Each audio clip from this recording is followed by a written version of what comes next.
Okay, I am really sorry. We should be in business now. Let me know in the chat how things look.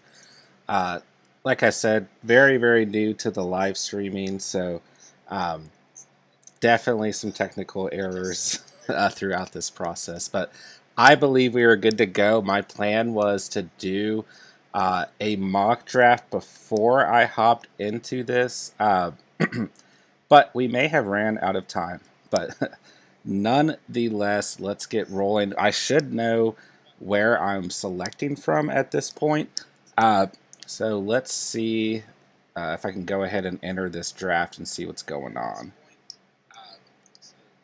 Please let me know, in the live chat if you guys see any technical difficulties going on. So, nonetheless, looks like I have got the 9th overall pick, which I'm pretty happy about. Uh, so let's see here. I think I have time to run through a quick mock draft here, like a really quick one, and at least get some picks out of the way. So let's see if we can't put together a mock draft really quick from the 9th overall selection, which, like I said, I'm pretty happy about, to be honest. I think I can get a very good running back overall. What is going on, Rio Goated? My friend asked me if he should do this trade. It's a hard one, but I said I'm going to ask the catch and see what he thinks. The trade is Austin Eckler and Julio Jones for Zeke. Would you do that, he said. Let's see.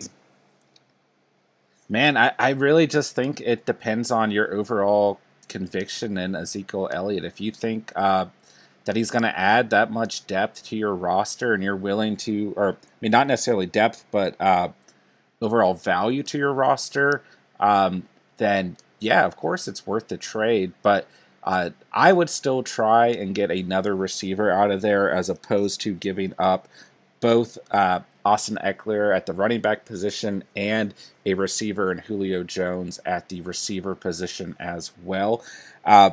But, I mean, like I said, if you've got that much conviction in Ezekiel Elliott, then absolutely you should go for it. So, for anyone tuning in, this is just a mock draft that I'm trying to run very quickly before this is my actual draft will be on the Yahoo screen here. But we are in the draft at the moment, and we do know that I have the 9th overall selection, so I'm trying to run through just a quick mock draft here through the Sleeper app kind of simultaneously, but it looks like the Sleeper app is like crashed. We should be good, though. It looks like it's loading up here. Maybe not a good idea to have both these apps running while live streaming, but nonetheless, at that 9th overall pick, going through Yahoo's ratings, it's going to be tough, man. It really is. I mean, I know I'm going running back with this first selection, right? And let's see here. I mean, Najee Harris, even though he's ranked 17th, is really probably my guy there. So let's see if we can get back to this mock draft. So looking at the 2nd overall pick for this team, I definitely want another running back, so we're going to pick up that of James Robinson here.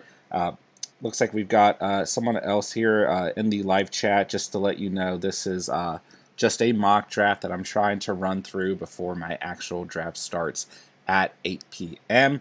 Let's see. Rio Goated asks, do you think Shenault will be a good wide receiver 2 this year with Trevor Lawrence? Absolutely, man. I mean, they've shown phenomenal chemistry in the offseason, or, well, really the preseason, not necessarily the offseason, but I would say 100% that Shenault Jr. is going to have a very good year. I will mention that I think all of those Jaguars wide receivers are going to have pretty solid years overall. And I think that the thing that we saw in the preseason that's most promising out of Shenault Jr. is that obviously Trevor Lawrence likes to target him in the red zone. So we know that he's going to give us a lot of good overall value out of in terms of touchdowns, right? So sorry, I'm doing like 1,000 things at once here, trying to get a second screen set up too. But looking at this mock draft, so we've got 3 running backs in a row, which I did like 6 mock drafts in the last hour or so trying to get ready. And I think that the best method for tonight is going to be to go with 3 running backs and then 3 receivers, and then turn around and get a tight end, or possibly get a tight end in the same time that I get a receiver, kind of, with those next couple of selections. And then, man, I really think that Tua is going to be my quarterback in this league this year. I've said it all offseason that Tua's my guy, right? And I think I'm rolling with him pretty heavy, man. I think it's going to be hard for me to give up not drafting Tua. And it's kind of strategic, too, because that allows me to hold off at the quarterback position overall. And I think that's really going to allow me to really load up at the running back, receiver, and the tight end position within this draft. So I think that Tua is definitely going to be my starter, which I'm definitely excited about, man. So how do you feel about James Robinson this year from Rio Goated? Man, I feel great about James Robinson, who I just drafted in this mock draft. I think he's going to have a fantastic year and be able to bounce back in really great fashion after what we saw him do last year. Obviously, with Travis Etienne going down, I think it really has skyrocketed James Robinson's value overall. But with that being said, man, I was high on James Robinson before the injury to Etienne. I've always liked James Robinson, and I think he's going to have a great year. And I like that Jags offense a lot. I mean, going into this 20-man draft tonight, they're really part of my draft board overall. I think that they have a lot of weapons, right? And I don't know, man. I feel like it's kind of a slept-on offense because Trevor Lawrence is the quarterback, and we don't exactly know what to expect out of him, right, in his rookie year. But I think that he is certainly going to have a great rookie year, and I think that all of those receivers and running backs are going to present a lot of good value. So in the midst of this mock draft, I'm kind of in an interesting position where I kind of could go double tight end here, which would be, I don't know. I'm going to roll with Callaway here and get another wide receiver 1. I can tell you, man, if I start off this draft tonight with Aaron Jones, James Robinson, Jerry Jeudy, Corey Davis, Tyler Higbee, Javonte Williams, and Callaway, I'm going to be really, really happy, man. But kind of where things are going to get interesting is if I'm banking on Tua as my QB1, then I'm still going to have to go out and target him when appropriate. So I think that this is the strategy that I'm rolling with. 3 running backs, and I'm telling you guys, Javonte Williams is a top target for me tonight. I really think he has the opportunity to have an outstanding rookie year, and that strength of schedule is just nuts, man. It truly is, and I am definitely feeling good about going out and targeting him tonight. So this would be kind of the point in the draft where I'd have to make a decision. Do I want to add another skill player? Do I want to add a second tight end like a Evan Ingram, who we feel good about? Do I want to add like a Russell Gage, who we feel good about at the receiver position? Or do we just want to go ahead and solidify that pick of Tua time, man? And I'll just go ahead and do it for the sake of this mock draft. And I don't know, man. I feel really good about this 20-man draft tonight. I'm actually going to probably exit out of the Sleeper app because it is moving pretty slow. And I don't want anything to crash on here, but that was a nice little warm-up, especially with those technical difficulties. Once again, I apologize, guys. It's not something I'm entirely used to, as last night was my first live stream. Tonight's my second. But yeah, that got me a little flustered. I definitely wanted to run through like 2 mock drafts, but like I said, I've done like 6 or 7 already tonight, so I feel pretty good overall, although I was primarily just mock drafting with the computer, and I was going through the Sleeper apps, ADP, right? So not Yahoo's, right? But that's okay, man. With this 9th pick, man, okay, so I've played in this league for about 8 years now. It's been a while since I've been in this league. So overall, I know that Wide receivers are heavily valued in this league, which definitely helps me in terms of my strategy, right? But I also know that quarterbacks are pretty heavily valued also. So, and of course, the running back position is also valued. So, it's going to be interesting to see how this goes. Last year, this league, instead of being a 20-man league, was a 14-man league. And then the year before that, it was a 20-man league as well. So, I things are a little bit different, but I still feel like I've got a pretty good idea of how these guys are going to draft. I literally only know one person in this league. It's one of my old managers from one of my first jobs when I lived actually with my co-host Steven. And that should be Mintberry Crunch Trip right there or I call him George, but he goes by Trip at pick 5. So. But a lot of these other guys I have played with for quite some time, and a lot of them do change up their names. But I already know that Jay Jones is a pretty good player, as well as Big Chungus and Jerry, as well as Bang and Ben. So and there's a couple other guys who may have changed their names, right? This is the name that Yahoo gave me, so I'm rolling with John's legit team for now. But nonetheless, man, we got a minute and a half. It's getting real. Let's get a sip of water in.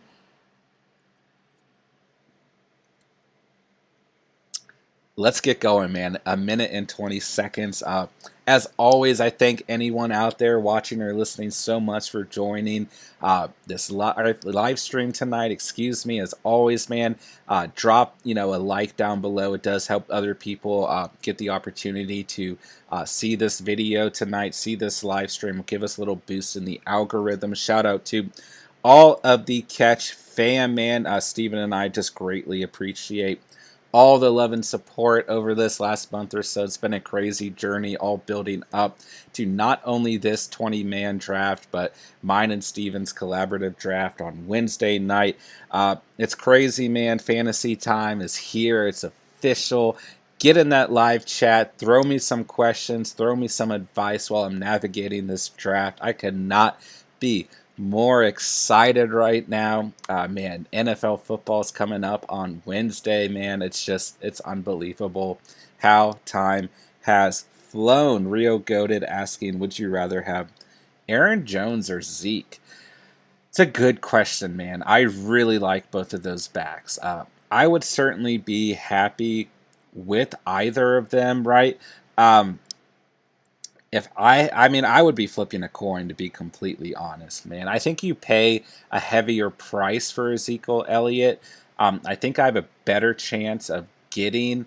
And we're starting, man. I think I have a better chance of getting Aaron Jones tonight, as we see Christian McCaffrey selected first here. But yeah, man, I'm not going to be upset if I end up with Zeke or Aaron Jones, but it's pretty likely that I might not end up with either of them, right? So Zeke is rated 3rd on Yahoo. But if you're asking for yourself or a friend, I actually view those guys in very similar fashion, as we now have seen Dalvin Cook taken 2nd, followed by that of Alvin Kamara. Man, as much preparation, and there goes Zeke, as much preparation as I put into this, I'm super nervous right now, man. You just can't underestimate how a real draft hits you when it's time to draft. So now we see Derrick Henry off the board, taken by my guy Trip. Like I said, I just call him George, which I don't think he likes, but whatever. And there goes Davante Adams. Not surprised whatsoever to see a receiver go in the top 10 here. Like I said, this league values receivers in very heavy fashion, so it really doesn't surprise me whatsoever. And here we go. I mean, 2 more selections until we pick Nick Chubb and Aaron Jones, my top targets here, but a lot of good players available. Tyreek Hill, Jonathan Taylor, right? Stephon Diggs. I mean, you see Austin Eckler, Antonio Gibson, Travis Kelce, Calvin Ridley, Najee Harris, Patty Mahomes still floating around. I won't be surprised if he goes relatively early. But nonetheless, man, we want Nick Chubb or Aaron Jones with this next selection. Some of these guys are going to take their time with their picks. There is a good chance that this draft takes, like the full time overall. And there goes Tyreek Hill. Not surprised, man. It helps me in my personal strategy, so I don't mind whatsoever if some of these receivers are being taken early. And there goes Nick Chubb, and we're rolling with Aaron Jones, baby. I'm super happy with that selection. I think that's going to give me a great RB1. Now we just want to switch over, and we're still evaluating the running back position as Jonathan Taylor has been taken off the board, and we've got 20 picks until we make another selection, which is absolutely crazy, man. We are going to see a lot of talent wiped off the board. There goes Saquon Barkley. Man, I don't even know who I'm targeting here. I don't want to set a target yet because there's so much time left until I do draft again, as we see DK Metcalf as well as Travis Kelce off the board. And like I've been saying all offseason and preseason, do not sleep on DK Metcalf, who is the 4th receiver taken in this draft after Adams, Hill, and Diggs. We see Travis Kelce off the board, a very good selection in my opinion, and that of Najee Harris off the board. So a lot of good talent is going here, man. A lot of good players. There goes Austin Eckler at pick 16. So I don't pick, oh man, this is what's going to hurt me. I don't pick till pick 32. So my top targets are absolutely David Montgomery and James Robinson. You guys already know, right? As we see Antonio Gibson off the clock, we have got to lock up 2 solid RB1s that we are happy with. I think we've got a good shot here. Joe Mixon is off the board. I will not be surprised if Patrick Mahomes goes in the 2nd round before we draft.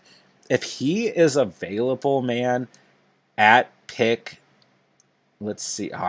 I've got a while. He's not going to be available at pick 49. I was going to say if he was, I would consider him at that point, right? But I've got to go out and get 2 RB1s. I think we've got a really good shot, but we still have 13 more selections until we draft again, man. This is already nerve-wracking, right? There goes D-Hop off the board, a very good pick by Big Chungus, who's a really good fantasy player.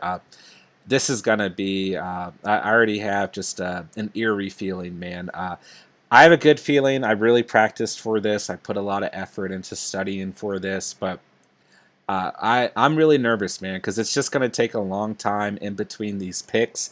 And if this were a mock draft, right, you just don't feel the same nerves. And then when it comes time to actually draft, it's just a completely different feeling, right? If this was a mock draft, this time wouldn't bother us at all. We'd just be evaluating and looking at, who got selected and moving on, right? But when you're actually drafting, the stakes are just so much higher, right? So nonetheless, let's just keep evaluating here. Still looking to draft either David Montgomery or James Robinson and being very happy with either of those guys going. Let's see if we can get the live picks here on the right side of the screen. Yeah, I don't really want the chat to be popping up here because these guys are all really good guys, but I don't know what's going to pop up in there. But nonetheless, man, please let me know in the live chat while we're going through this chat, or not this chat, this draft. Any fantasy questions you guys have, any concerns, any input you want to make into this draft as Calvin Ridley is taken off the board, please throw some, some stuff down there in the live chat, and I'll definitely get back to you guys throughout the draft as well. And as always, man, go ahead and smash that like button so we can help some other people out there get this in their little YouTube algorithm. But nonetheless, 11 more selections. Pick 32 is creeping up on us, man. Let's go ahead and see as CEH, Clyde Edwards-Helaire is off the board. Let's see who the top players available are. I think we've got a really good shot at David Montgomery. If we don't end up with him, then I think we still have a good shot at that of James Robinson. Let's see here as Darren Waller's taken off the board. Man, I can tell you that part of me really wants to just throw my strategy in the trash and try and take Patty Mahomes with this 32nd overall pick if he's available, as Darren Waller and Kyle Pitts both wiped off the board. Tight ends are going to be running very thin tonight, but I think we've got some late round guys that we can be happy with, as Justin Jefferson is now off the board. So I'm still thinking 3 running backs in a row, 3 receivers in a row, and then get a tight end and then draft Tua when it makes the most sense. I'm going to be completely devastated if I don't end up with Tua on my team, which some people out there might roll their eyes at, but that is really what this draft strategy is revolving around, as we see Justin Jefferson, A.J. Brown, and Josh Jacobs off the board. So 5 more selections until we pick. David Montgomery off the board, man. If James Robinson gets picked in these next 4 selections, I am going to go absolute full panic mode, excuse me, as Mike Evans is taken. But quite honestly, man, if James Robinson gets picked here and Patty Mahomes is available, I'm still going to feel like I got a tremendous value to my roster. So we now see Allen Robinson off the board. 2 more selections until we pick. We still have a good shot at getting James Robinson here. But if he gets taken, that's really going to throw this whole draft off. I really wanted David Montgomery there. We've also seen Josh Jacobs, who I kind of have in that same tier as Montgomery and Robinson, also taken. So things are getting dicey, man. I don't even want to look at the screen. I just really want these next 2 picks to go by. And I'm not going to be surprised if James Robinson goes. But worst case scenario is Patrick Mahomes gets picked and James Robinson gets picked. And then I just sit here in full panic mode. But another guy could target here. I mean, Chris Carson should be available. Wouldn't be the prettiest selection, but it would be a solidified RB1 as George Kittle. Thank you, George Kittle. Thank you, fantasy gods, for saving me and my draft strategy. I mean, a lot of good receivers sitting here. Don't get me wrong. Chris Carson sitting here. Josh Allen at the quarterback position sitting here. But we are sticking to our strategy. We are rolling with a guy I had been talking about all offseason and preseason, even before the injury to that of Travis Etienne, and I am rolling with James Robinson as my RB2. Very happy, started to sweat, but very happy overall with that selection. So, considering that I was doing all my practice mock drafts through the Sleeper app, let's see where they've got or where Yahoo's got Javonte Williams ranked. I mean, I would really like to get Darrell Henderson on this team as my RB3 and then turn around and get a Javonte Williams. But my top targets for my RB3 on this squad, Darrell Henderson and Javonte Williams, hands down. I don't think anyone else, through rank 46 or 45 is going to be available. If they were, I would consider like a Gus Edwards there. But Ramondre Stevenson on the New England Patriots is on my draft board tonight. Let's go ahead and start queuing up some players, as this will kind of give us a little bit of an advantage in later rounds. And yeah, I mean, Ramondre Stevenson's going to be way, way down here. So let's go ahead and get him as well as Ronald Jones on our queue. A couple players have been taken, so we'll go ahead and move back up to the draft results here and see what's going on. After my selection of James Robinson, we've seen Keenan Allen, Russell Wilson at the quarterback position, the second QB taken tonight, followed by that of Josh Allen, also at the QB, the third QB we've seen, and then that Terry McLaurin. So, yeah, a lot of good players wiped off there, but with this coming selection at pick 49, we are either going to be targeting another running back that we feel like pretty good about, right? Like we just went over Darrell Henderson or Javonte Williams, but we might be able to get one of those guys. Let's see when we select and pick, or excuse me, in round 4. We don't pick again until pick 72. So we should be able to get a pretty good player here, as Chris Godwin has also been taken off the board. I don't know, man. Things are getting dicey, and I think that we might have to go running back here. If we don't, then we're going out and we're getting a receiver that we're confident in as our wide receiver 1. So looking at some of the guys available, I mean, no way that CeeDee Lamb falls that far. If he did, we'd absolutely take him. Same with Chris Carson. I would love to have Chris Carson as my RB3. I don't see that happening either, of course, as CeeDee Lamb and Chris Carson are the top 2 players available. But then looking at the other receivers here, I mean, there's a lot of guys that I still really like. DJ Moore, based on his strength of schedule, right? They've got Jerry Jeudy ranked pretty low, but I don't think I'm going to end up with 2 receivers like a DJ Moore and a Jerry Jeudy and a running back that I really, really like. So this is going to get interesting pretty quickly, but the kind of the good news, right, is that I know that I can go out and get a lot of receivers in late rounds here and still feel pretty good overall, right? So we're just going to kind of sit back as Lamar Jackson is off the board at the quarterback position, followed by that of Tyler Lockett. So 8 more selections until we pick, and I think we're going to end up with a really good value here. I think this might be the best value that we get. So Miles Sanders is sitting here looking like a really interesting player to draft.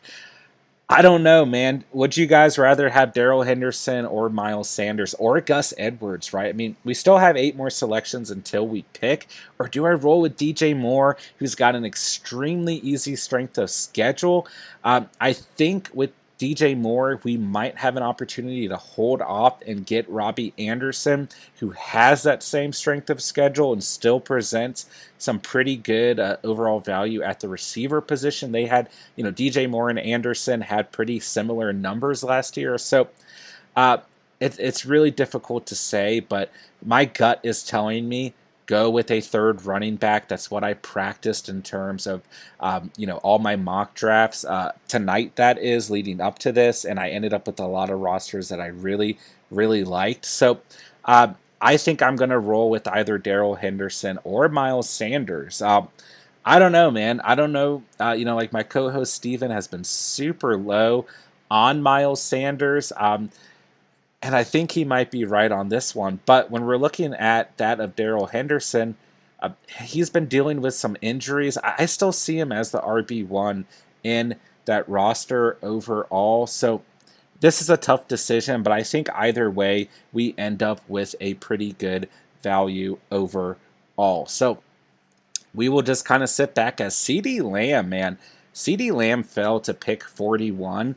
What an incredible value. I mean, what a great, great value to get at pick 41. But nonetheless, man, this anticipation is absolutely killing me. Kyler Murray is still available. If Kyler Murray falls to pick 49, I don't know what I'm going to do, because I went into this draft, high strung on the idea of getting to a late and sacrificing the quarterback position so that I could load up at the receiver and running back position, as Kyler Murray is taken, which is kind of a weight off my shoulders, because that was going to make my whole strategy, really kind of give me a conundrum there. But nonetheless, man, let's just sit back. Cooper Kupp is off the clock at the receiver position. 5 more selections until we pick. I got a good feeling, man. I think we're going to get a running back that we really, really like, and I still think there's going to be enough receivers in this draft to keep us happy throughout the whole draft. But DJ Moore sitting there with that incredibly easy strength of schedule is really, really bothering me as well. But hey, man, let me know in the live chat, Gus Edwards, Miles Sanders, or Darrell Henderson. Those are my 3 top guys. Who do you have the best feeling about? Mike Davis and Damian Harris, stay away from me, because I think I can turn around at the end of this draft and get Ramondre Stevenson and or Wayne Gallman and still give me some pretty good value at the RB position on those two same respective teams. So, like I said, man, live chat, let me know. Gus Edwards, Darrell Henderson, or Miles Sanders. Who do you guys think is the best pick here, as Tom Brady is off the board here in round 3? Like I said, man, the quarterback position is very, very, very valued in this league, and that's why I want to go out and get Tua late.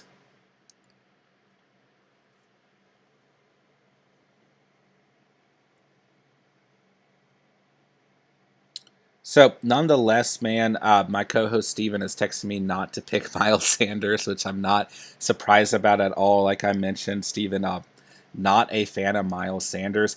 I have the best feeling about Darrell Henderson. I like Gus Edwards because I think that the volume is there, right?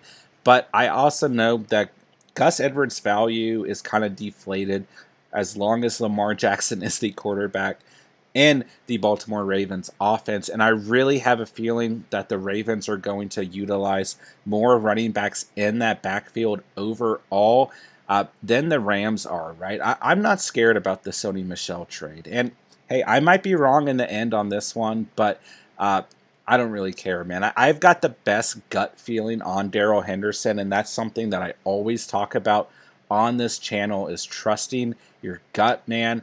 And I think that that's going to be the best move overall. And let's see, these last two picks went pretty quick. Robert Woods and Deontay Johnson off the board. Both very good values here in the third round. Really, in this third round, we've just seen wide receivers and quarterbacks, which has helped us quite a bit. So, Gus the Bus says, Steven Scott, man, I don't know. I'm rolling with Henderson. I'm not looking back. I'm closing my eyes. I've got the best feeling overall about that of Darrell Henderson, and Steven Scott is our co-host here on the catch who came through on the live chat, so shout out to Steven, man. But I'm rolling with Henderson. Our guy D Tendies, who we have been hyping all off season, man. I like that pick a lot, and I'll tell you why. I think that obviously Darrell Henderson has the opportunity to come out and be the RB1 in an extremely explosive offense. I don't care about the cloud of injuries, right? I mean, that sounds awful coming from a fantasy perspective, but nonetheless, man, and I don't care about the Sony Michel trade. I feel good about D10Ds being kind of our power back, running back on this team. There's Evil Pooch, who's got Mike Evans and TJ Metcalf. Didn't mean to click there. But nonetheless, gosh, there's so many teams, it's hard for me to even find my own team. Let's keep an eye on who's getting selected here. DeAndre Swift and Julio Jones. So strategically, we hope that our run on running backs here applies some pressure to other teams to go out and start drafting running backs, as we already have 3 running backs that we're confident in. So we don't pick again until all the way down there till pick 72, and then we get pick 89. So what we would like to do here is we need to get 2 receivers that we're confident in overall, and we do need to be thinking about the tight end position, but I'm telling you guys, Mike Gesicki and Johnny Smith are my top targets at the tight end position, and then I wouldn't mind going around and getting a guy like Gronk to add to this team. So, man, look at these selections. Pretty interesting, right? Julio Jones, Mark Andrews at the tight end position. Leonard Fournette here in round 3. Evil Pooch has got a lot of faith as Leonard Fournette being the RB1 in that backfield. And we also see Adam Thielen at the receiver position taken. So, pretty interesting selections there. A lot of guys still available. My top target at the moment, as much as I really want Javonte Williams on this team, man, I really, really want Javonte Williams, but I don't think it's feasible. We need to go out and get a receiver. I really, really want Jerry Jeudy on this team, man. I cannot stress how much I want Jerry Jeudy on this team. I mean, I'm really putting faith into a lot of the guys that I've been high on all offseason and preseason, right? D10Ds, for example, James Robinson. I mean, I think everyone agrees Aaron Jones is a great value, but we're going into this draft strategically trying to get Tua as our QB1. And I really want Jerry Jeudy on this team as well, right? I want to trust my gut instincts. I want to roll with the guys I've been high on all offseason and preseason, and I think it'll pay off. And if it doesn't, then we'll work with the waiver wire all season long, man. So Gus Edwards also taken here in round 3. I mean, man, we've got 15 selections until we pick, and I mean, there's a good amount of value on the board. If I'm not mistaken, Dak Prescott just got taken. Aaron Rodgers is now taken. I mean, we're going to see a lot of quarterbacks taken early on. I'm just hoping that nobody is hip to Tua, which no pun intended with the hip comment. But I can tell you that the commissioner of this league, the one who I'm actually close with, George or Tripp as he goes by, he is someone I can see going out and targeting Tua. I can definitely see him going out and getting a late round quarterback in Tua. But we're going to keep Tua on our queue here and just keep evaluating this thing, man. Miles Sanders and Damian Harris are available. Justin Herbert, the third quarterback in a row, taken off the board, man. Starting to make me sweat, but really I shouldn't be, because let's go ahead and just take a quick look. Let's take a look at the quarterback position and see some of the guys rated under Tua, man. Jameis Winston's hanging down there. He is like kind of a prime target in a 20-man league overall. Zach Wilson, not feeling as confident. Teddy Two Gloves is hanging down there. Sam Darnold. I mean, Mac and Cheese is like the next quarterback I'd like to take in this draft, right? And just get Tua and Mac and Cheese, Big Mac, right? As Damian Harris is selected here, and just have two quarterbacks that I feel like I could I don't want to say believe in from a fantasy perspective, but at least have fun in, or fun with, right? And I do believe in Tua. Mac and Cheese, I'm a little bit more hesitant on, but man, could you imagine if those were two quarterbacks and they both broke out this year? That would be, of course, the best case scenario. But nonetheless, KJ, can you please rank JT, Najee, and Gibson in PPR? I like those three guys a lot. If you have all of them on your squad, I think that you should start all three of them week in and week out. But I will say that those three guys don't give you tremendous PPR value overall. I would probably argue that Jonathan Taylor is going to give you the best PPR value out of those guys. And we don't really know what Najee Harris is going to do in terms of a PPR value, as we haven't seen him in a full season, but he could certainly be a guy that comes out and shows good PPR value. We know that Antonio Gibson, more of a guy, is going to be scoring a lot of touchdowns. So, and yeah, just so you know, KJ, Patrick Mahomes got selected pretty early on here, as you're asking where he's at. And we see TJ Hawkinson, Mike Davis, and Brandon Cooks all off the board. Patrick Mahomes was the first quarterback taken with the 30th selection in round 2. But to answer your question, I would probably rank them in the exact order that you have them listed. Jonathan Taylor, Najee Harris, with kind of speculating that he comes out and shows some PPR value, and then Antonio Gibson last, as we do know in that Washington football team's offense, J.D. McKissick is going to be the guy who gets a lot of the PPR value overall. So that's where I would sit with those guys, but I really see those three guys as kind of like your traditional bell cow running back. But nonetheless,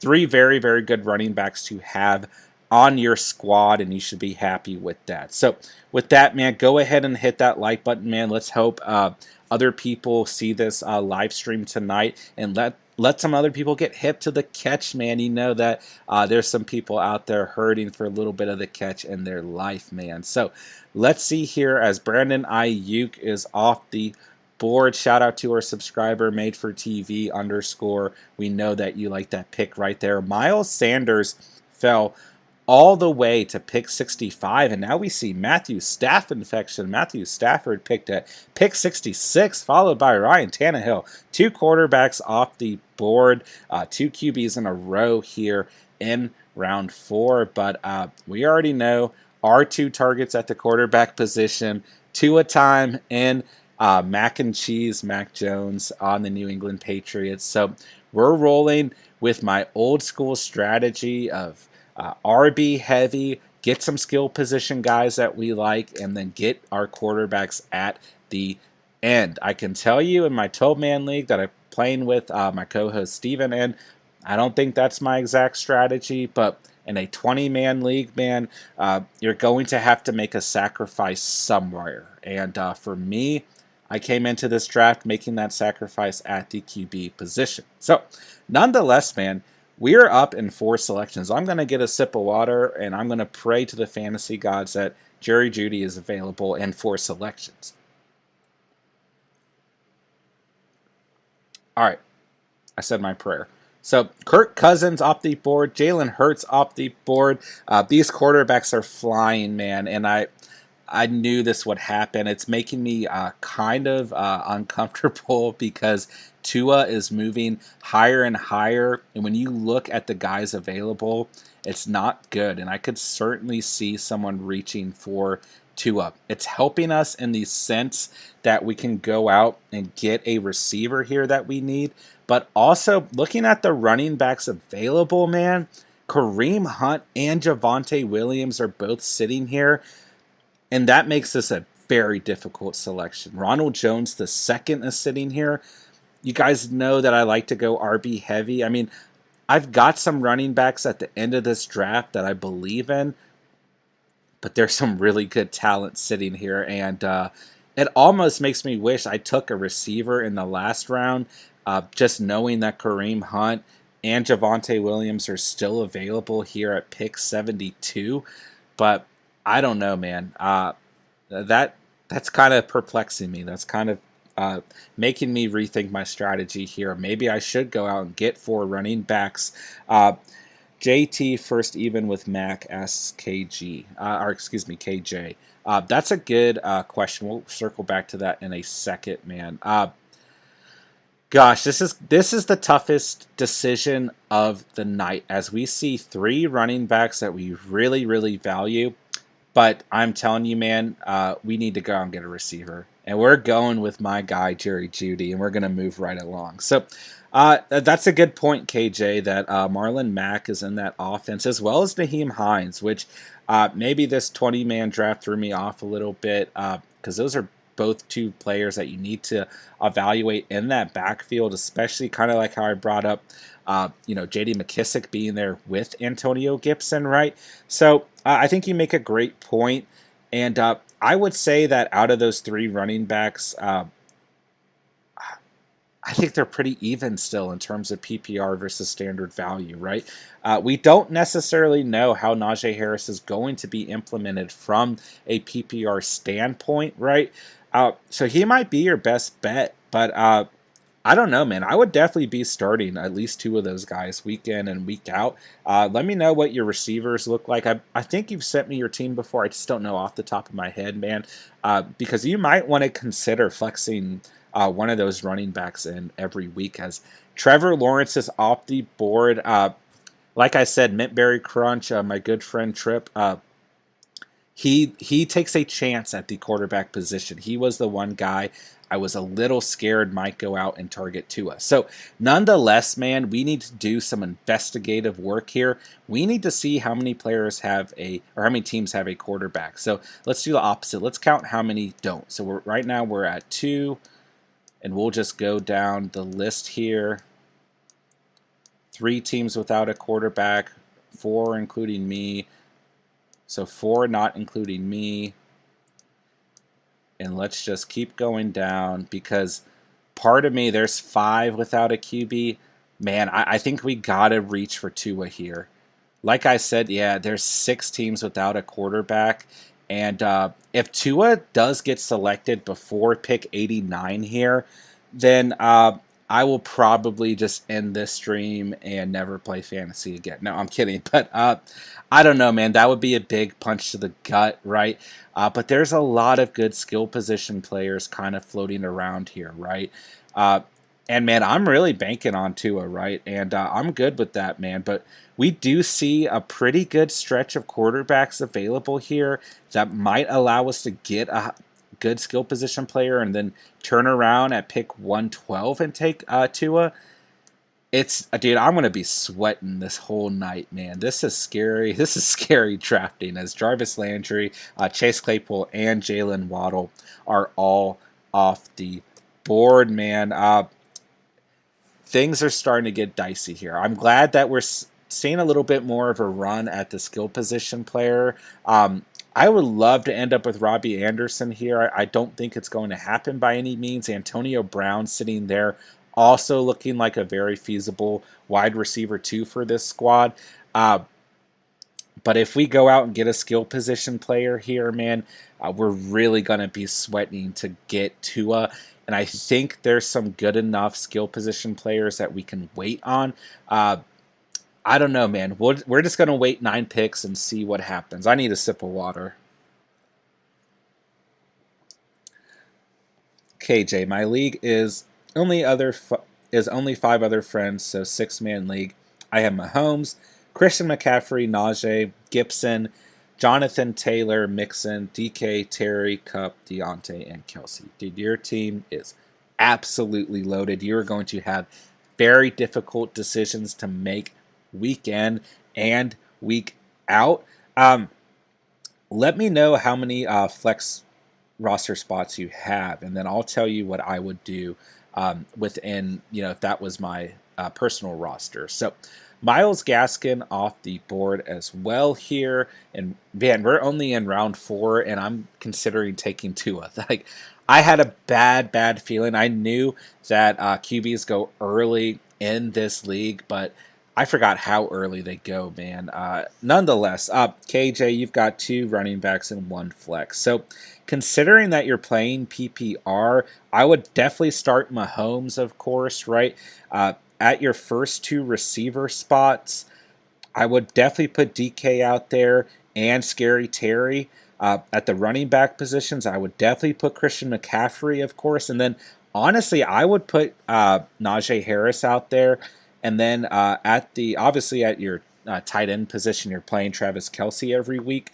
And then, honestly, at your flex position, man, I would definitely consider having Antonio Gibson sprinkled in there, or Joe Mixon, man. I think Joe Mixon might give you a little better PPR value than Antonio Gibson or Najee Harris. But being that you play PPR, you might want to consider a guy like Cooper Kupp or Deontay Johnson. So really at that flex position, you've got a lot of really good options, man. You did a really good job with your draft, right? But at that flex position, you probably are going to have to consider who has the best matchups week in and week out. And that should help guide you a little bit, based on, your respective player's strength of schedule for the week. And definitely, stay updated with the channel, because Steve and I will be putting out some content that'll help you make those decisions, throughout each week. And if you ever have questions about who you should start in, your specific lineups pertaining to a specific week, you can also hit us up in the comment sections, of course, and we will definitely help you out. So Antonio Brown off the board. So that hurts, because that is a guy I was definitely considering here. And now we see Logan Thomas at the tight end position. That's another option for us, as we could go out and get a tight end like a Robert Tonyan. But I think we can hold off and still get a Mike Gesicki or Johnny Smith on this team. KJ, you are very welcome, my dude. Don't even need to say thank you, but that is much appreciated. But nonetheless, man, we need to hone in here and start to look for a receiver more than likely. But if Javonte Williams slides to pick 89, then I'm taking him, man. I got no problem taking him. And to be honest, looking at these receivers, considering that Jerry Jeudy is already on our squad, Corey Davis looks like the best player available here. I'm going to queue up a couple guys that I feel good about, man. I really like this stretch of receivers right here. This is where I want to get my wide receivers. These are the guys I want. All these queued up players and Devonta Smith and Skirt and Michael Gallup, man. These are the guys I need to complete my team. If I don't get some of those guys, I'm going to lose my mind. I'm just kidding. But man, I'm really crossing my fingers that Javonte Williams falls to us, right? This is a guy I started to talk about in a lot more of my mock drafts. Man, he has looked incredible in the preseason, like absolutely incredible. And I think he has such an easy strength of schedule and such a great opportunity within that offense as Gronk is taken off the board at the tight end position. I'm going to feel really good if I come out of this draft with Aaron Jones, James Robinson, Darrell Henderson, and Javonte Williams, but still 4 more selections until we pick. So I don't want to get too excited. I will say that Corey Davis is the next best player that I have queued up, right? I mean, I don't mind like a Robert Tonyan or a Tyler Higbee here, but I really think we can hold off and still get a tight end in a later round that we like. But nonetheless, man, part of me, if we see a couple QBs taken here, I'm probably going to panic and just go ahead and grab my quarterback in that of Tua. Tua time, baby, right? So I don't know, man. A lot of things to happen within these 4 picks. We still got some time. So looking at the quarterbacks available, I'm praying that people are going to go out and see Joe Burrow, Matt Ryan, Baker Mayfield, Ryan Fitzmagic, some of these rookies, and rather select them than my guy Tua. If Tua gets picked, there goes Javonte Williams. So a really good value for my guy. Shout out to Trip, man. Great selection here in round 5. And then Robert Tonyan, another good value here in round 5. But let's go ahead and check out Trip's team. Yeah, I like this team a lot, man. This looks like he always drafts Washington's wide receiver 1. He knows. Oh man, this is so standard to how he drafts, man, which is awesome that he stayed true to the way he drafts over the years, man. But nonetheless, man, I think I got to go with Corey Davis here. I really do. We could take a gamble on Melvin Gordon the third here as James Conner is off the board. But I truly think that Corey Davis gives us the best value right here. Devonta Smith is the other guy that I would consider here. So it's our turn to draft, and Chase Edmonds is off the board right after James Conner. So all of the Arizona backfield is taken up there. Tough decision, man. Raheem Mostert sitting here, someone who I might regret passing on. Melvin Gordon, who could really come out and be lights out. Especially based on that strength of schedule. But I'm rolling with Corey Davis, man. And I'm going to cross my fingers that what we saw in the preseason between Corey Davis and Zach Wilson continues into the regular season. And we have 22 more selections until we pick. And, man, I think... I don't know, man. This whole kind of spiel of wide receivers that I really like is coming up, right? I really, really, really want Marques Callaway on this team. So I don't know if we're going to be able to hold off at the quarterback position much longer. I mean, we've been drafting for 40 minutes now, and I've got 2 receivers and 3 running backs. And I don't know, man. It's pretty nerve-wracking right now overall. So we will just keep evaluating things and see where we're at in 22 picks. But nonetheless, in the meantime, man, we got to start investigating, man. We got to get prepared. You know what time it is, man. So let's check out some of these receivers past that tier of receivers that I really like. Let's go all the way down because in a 20-man league, man, I just said man like twice in a row. In a 20-man, 20-team league, we'll leave it at that, right? I'm scrolling all over the place. So we got to start considering some of these wide receiver 2s. Sterling Shepard, a prime target for me tonight, man. Russell Gage, another prime target for me. Tyrell Williams on the Detroit Lions, an absolute target for me as well. And Terrace Marshall Jr., someone I have not spoken about really throughout the time that this channel's been around in the preseason and offseason. This is a guy that I really want in this league, that I am really willing to take a chance on, right? We could look to some of Green Bay's wide receivers and Arizona's wide receivers here in these late rounds, as well as like Amon-Ra St. Brown on the Lions. Paris Campbell hiding down here too. I think he's a really sneaky value, and definitely someone to consider. So I like those guys hiding down there as well. That gives us a little bit, and I like Paris Campbell if we don't end up with Michael Pittman. But that gives us a little bit better clarity if we don't get, some of these Devonta Smith, Shenault Jr., Marques Callaway, guys that we really like beforehand. So nonetheless, man, Raheem Mostert was taken off the board by Randy Marsh after my selection of Corey Davis. So let me know in the live chat what you guys think of this roster so far. Let me know if you guys have any other fantasy questions. I'm happy to help out while I'm doing this draft. And of course, go ahead and smash that like button if you guys haven't already, so we can help this live stream get spread around, throughout that beautiful YouTube algorithm a little bit more. And nonetheless, we see Sony Michel taken off the board. So I rolled with D10Ds pretty early on. My co-host Steven was telling me to pick up that of Gus Edwards. Now we see A.J. Dillon off the board. So 18 more selections until we pick. Let's switch this to all players available. Make sure, man, I really want to get Marques Callaway. That's the next guy that I really want on this team, man. And I'm going to feel very slighted if I don't get him. But at the quarterback position, we haven't seen a quarterback taken in quite some time, as Tyler Boyd and Tyler Higbee are both off the board. But we do need to keep an eye at the quarterback position, as we know that Tua time is our top target. There goes Jamar Chase. So looking at the bench, right, we've got 1, 2, 3, 4 bench spots, and we want to load that with probably 3 receivers and then a late round running back like a Ramondre Stevenson, who we're going to take a chance on. So what is going on? It's Crypt. Just finished my 8-man league draft with Dalvin Cook, Aaron Jones, Najee Harris, and Kelsey. Awesome job, man. Beautiful start to your roster. I imagine you had to take those guys with your first 4 selections. I love the running back heavy approach. I think that's going to help you out throughout the whole season.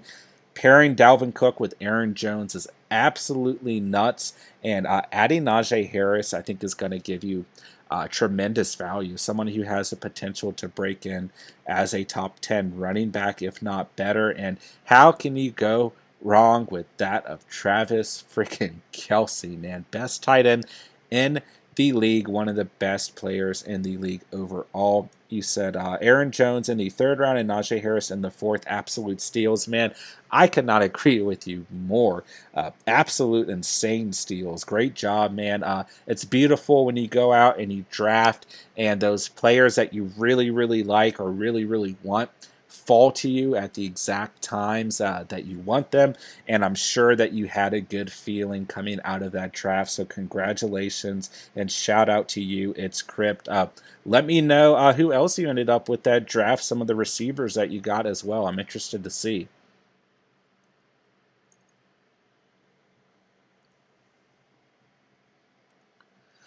So 12 more selections until we pick. I think I got to go with a receiver here. I'm going to hold off at the QB position, I think, for one more round, unless I see things start to really heat up. But Devonta Smith off the board, and now Joe Burrow. So both of those picks make me feel pretty antsy, as Mike Gesicki is still sitting here at the tight end position, who is a guy I went into this draft really wanting.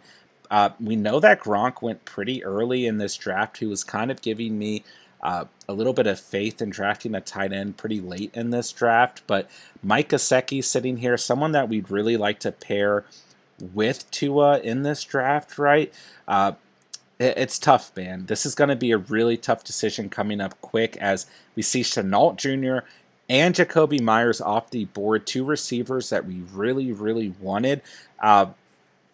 Things are boiling up. The pressure is on. It is getting crazy in here because I want Mike Gesicki, I want Marques Callaway, Noah Fant's off the board, which puts more pressure on me to draft Mike Gesicki, and we also want to get Tua. So I don't know, man. I think we can hold off at the tight end position and still end up with a Jonnu Smith or, and I don't know, man. Mike Gesicki might get selected before we pick.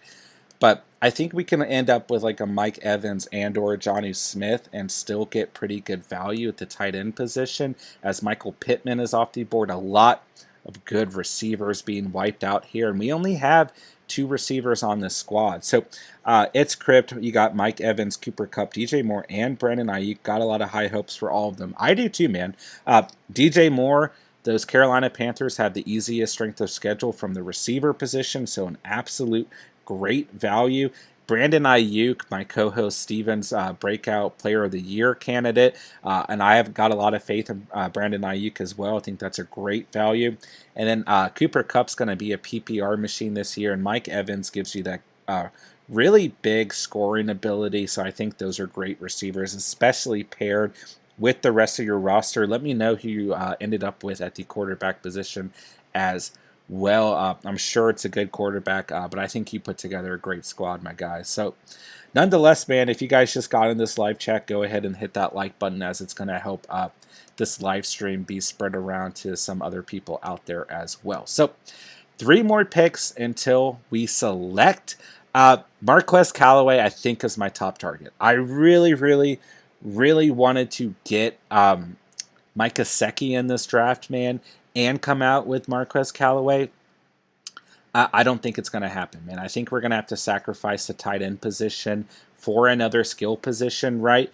And he said, it's Crypt got Brandon Cooks. That's a great kind of bench player to see how that Houston Texans offense kind of shakes out, and still obviously your primary wide receiver 1, but you also got Justin Herbert and Ryan Tannehill at the QB position.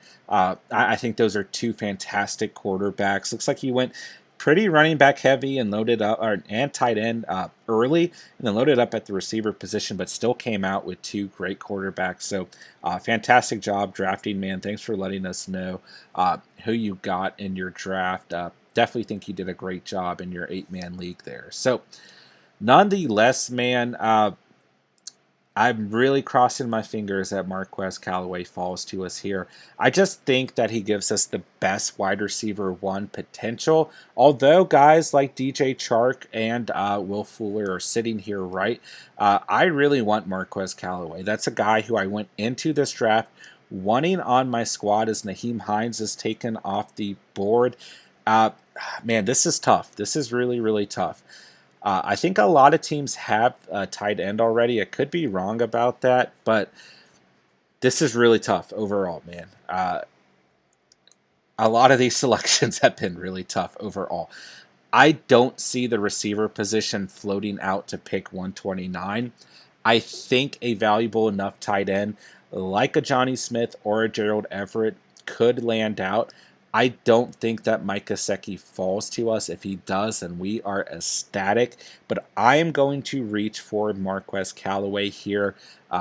Like I said, a guy wanted on this team. I mean, I wouldn't have a problem ending up with DJ Chark here, someone who I've been really high on in my 20-man mock drafts. But I wanted to go into this draft with Marques Callaway, and that's my primary target here. I like Will Fuller a lot as well. I don't mind Mike Gesicki here at all. I don't mind Mike Williams. Jamal Williams is sitting here, but we're not going to go with another running back. It's Crypt says Everett is going to be a big part of the Hawks offense. I absolutely 100% agree. We know that Russell Wilson loves those tight ends in the red zone as Kenny Golladay is selected by Randy Marsh. So I'm securing my guy, and I'm not looking back. Let's get Marques Callaway. It's Crypt also said that you got Damian Harris and Javonte Williams as insurance policies. I don't know if you could get better insurance policies. So great job overall, man. So Mike Gesicki off the board. Kind of a bummer as we lost him here to that of back-to-back Bucks. So look, I mean, if you go out in a 20-man league and you get a receiver early, Russell Wilson was a pretty early draft pick with 34th overall, right? Got another receiver early in Deontay Johnson, and then his next pick was Ronald Jones. But this roster looks very different overall. I mean, I'm not as confident in James Conner from the RB position, but still, with that being said, this roster could definitely work out. So just kind of shows what happens if you do go out and get a receiver and quarterback early. So I would much rather have the firepower of an Aaron Jones and a James Robinson and the potential for another RB1 and that of Daryl Henderson here. And I think we still have come out with 3 pretty good receivers. So now is the time to go out and get our tight end and quarterback, and then turn around and get as many as my guy Tripp steals Gerald Everett from us, right? And then get as many receivers that we believe in, right? That is a thing in 20-man leagues, as you are going to be playing with some wide receiver 2s overall and wide receiver 3s. So it's crypt. Everett could easily have 8 touchdowns if he stays healthy. Absolutely, man. Like I said, Russell Wilson loves to target those tight ends in the red zone. So I don't disagree with you whatsoever. Definitely was one of my top targets until he got stolen from us right there. So at the moment, Johnny Smith is my top target, right? If he were to get selected, I'd honestly roll with Evan Ingram, and then I'd probably turn around and try and get a late round tight end like an Anthony Ferkser, who I personally have rated pretty high overall.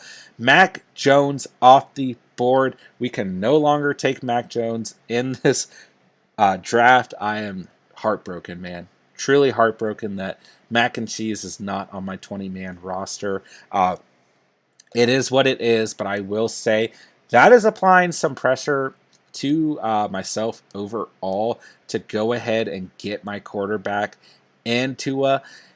But I think there's enough good quarterbacks that we might be able to hold off. I don't know, man. There's a lot of good receivers sitting here. We need a tight end on this squad. As Teddy Bridgewater's taken off the board, I think I have to take Tua. If Tua gets selected here, then this whole draft is for nothing, man. I think that I'm going to have to do it. And I think that we can still end up with some tight ends that we're happy with, right? Maybe not as static, but like I just said, if we could pair like an Anthony Ferkser with an Evan Ingram, then I wouldn't be upset. And I still think there's some good enough late round receivers that we can come out with some guys that we're happy with. I mean, we only have 3 bench spots to fill, and those will definitely be receivers the way this draft is looking, right? But nonetheless, man, I think we got to go out and grab Tua here, right? I mean, Teddy Bridgewater and Mac Jones just got chosen over DJ Chark and Will Fuller, and even Mike Williams or Johnny Smith, right? David Johnson sitting here at this point in the draft, I think he's a very good value overall, but we do know that the Houston Texans are rolling with a committee approach, right? So Austin Eckler off the board in round 7 would make absolutely no sense. Austin Hooper is off the board here. So Steven said, got your guy, and Corey Davis, hashtag value picks. I could not agree. Shout out to our co-host, Steven. Oh man, Sterling Shepard off the board. What a good receiver that we were targeting tonight. But nonetheless, yeah, Steven, I absolutely agree with you, man. Tua for QB1. Yeah, baby. You know what time it is, dog. It's Tua time. What else could I do than go out and get Tua, man? Hate me for it, but I did a lot of mock drafts today, and I kind of realized that the best overall roster was if I sacrificed the quarterback position, and I went with a guy that I was confident in a late round, and at the moment that guy is none other than Tua, who I'm very nervous is going to get selected, as we've seen Mac Jones and Teddy Bridgewater off the board.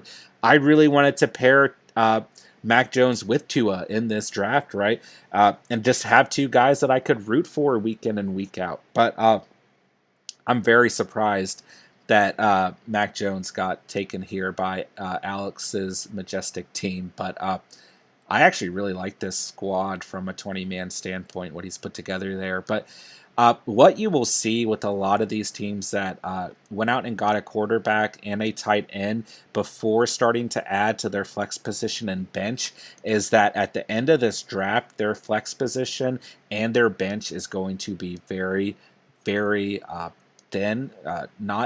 Not going to be looking too great overall. And that's why we're seeing guys like Sterling Shepard and McCole Hardman being taken here in round 7 so early. But man, I mean, DJ Chark and Will Fuller are still sitting here. Johnny Smith, Mike Williams, Darnell Mooney, Marvin Jones. I mean, there's so many good skill position players.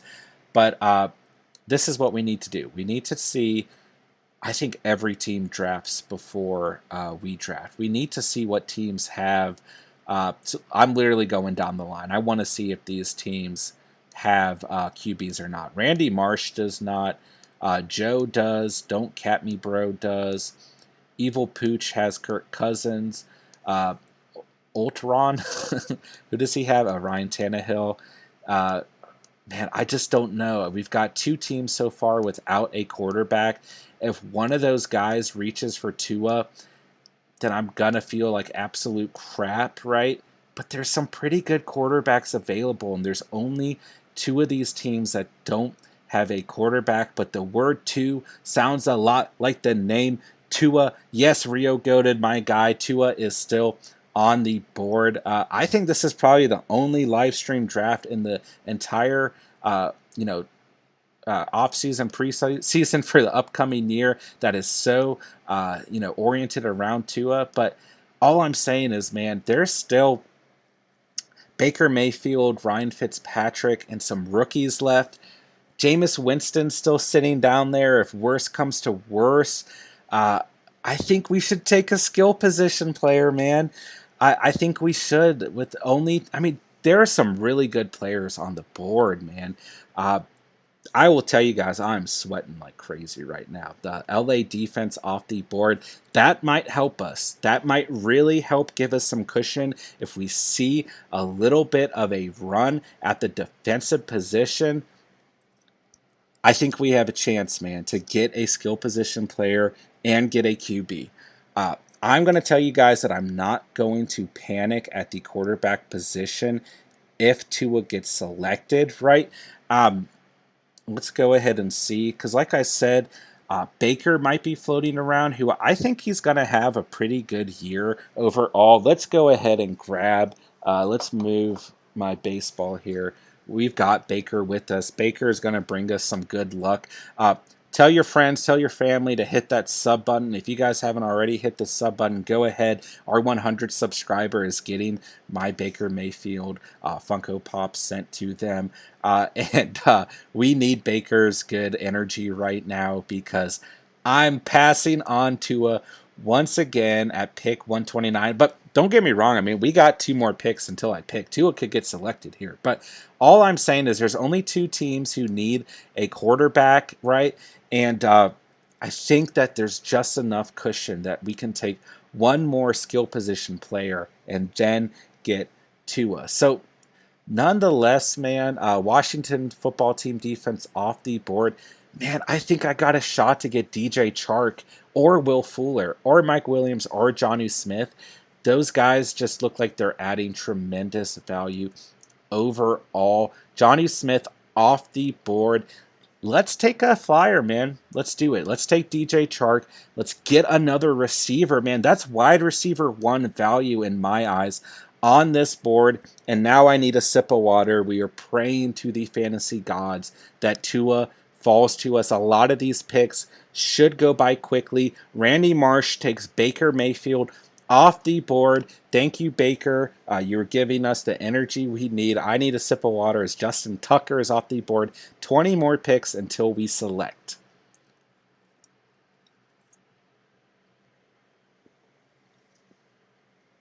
All right, man. We are an hour in. This has been an absolute blast. If you guys are still in here and you have not already hit that like button, please go ahead and do so, as it'll help this live stream get passed around to some others out there. Curtis Samuel, what a good pick, man. Let me tell you, here in the 7th round, that's a fantastic pick in my eyes. So nonetheless, like I said, go ahead and smash that like button, man.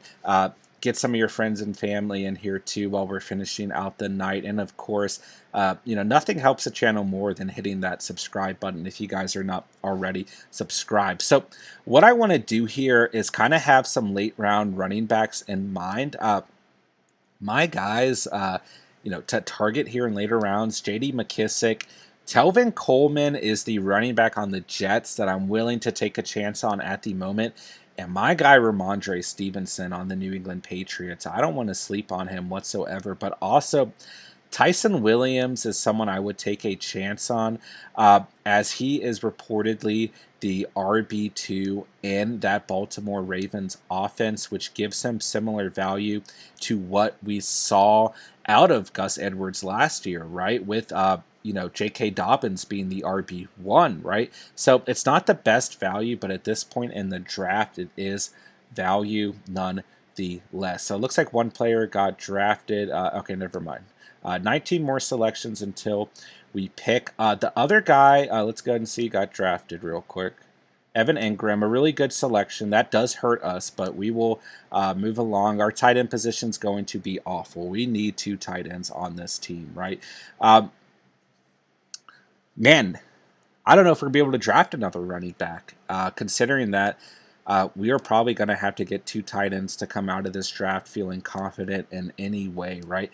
We don't need to draft another receiver. I mean, there are receivers available that I like, and yeah, man, Anthony Firkser is our top target at the tight end position, but we could go out and potentially get a guy like Jared Cook, or we know we have my sleeper and Pat F hanging down there at the bottom. San Francisco's defense off the board. So I would like to get 2 tight ends on this team. Mike Williams taken off the board. I expect a big run at the skill positions at running back and receiver to begin to happen. A lot of receivers I could still come out of this draft and feel confident about. Tyrell Williams hanging down there, someone that I really like, as Ryan Fitzpatrick is off the board.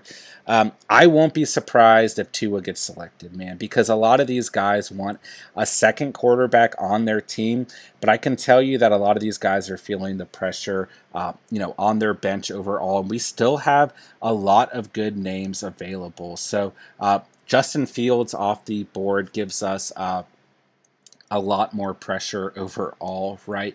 So let's go down the board here. Let's start with Jerry. Let's see if I can find his team all the way down here. My bad, guys. So, yeah, his bench is hurting. Big Chungus. Doesn't look like his bench is hurting as much as Telvin Coleman, a very good pick there, and then J.D. McKissic, another very good pick. So let's see who Bang & Ben's got. He's just got Joe Burrow, but his bench is hurting big time. So not going to be surprised if he takes Tua, but not going to be surprised if he goes out and gets 2 skill position players here. So this is what we're going to have to do. We're going to have to evaluate, each and every selection, right, and each and every team, and just kind of cross our fingers. I can feel the pressure like anything right now, man. So let me know in the live chat, right, if you guys are thinking about any of these tight ends specifically, right, who you guys like the most. I mean, I think Jared Cook's my top target coming in to that LA Chargers offense, right? But I also really like the value of Anthony Firkser and Blake Jarwin. And then we kind of got Dawson Knox hanging around here too, and Pat F, right, and Eric Ebron. So I think overall there are some pretty good tight ends available. Chris Herndon would be not someone I would be comfortable getting, but also, I mean, Cole Comet and Hunter Henry sitting here. Pretty good values overall, right? So let's go ahead and see. Got selected. Darnell Mooney. These guys are really going to make me sweat this out. Like, really make me sweat this out. But I don't want to jinx anything, man, but Philip Lindsay off the board. Actually a pretty good pick here in the 8th round, followed by that of Boston Scott. Another selection I like at this point in the draft. Hunter Henry off the board. A really good value there at pick 8. That was someone I was really starting to consider in this draft, being that we have no tight ends. Jamal Williams off the board. Another good value considering that he's probably going to start for at least week 1 and week 2, right? And nonetheless, man, we know that we kind of sacrificed the tight end position as Pittsburgh's defense and Tampa Bay's defense is off the board. But I think we came out of this draft with 4 receivers we feel really good about. And I like those first 3 running backs that we got a lot. So let's just keep evaluating things and moving a little bit quicker. Literally each time a pick comes in, my heart skips a beat and my blood pressure raises just a little bit. Man, I can't even look.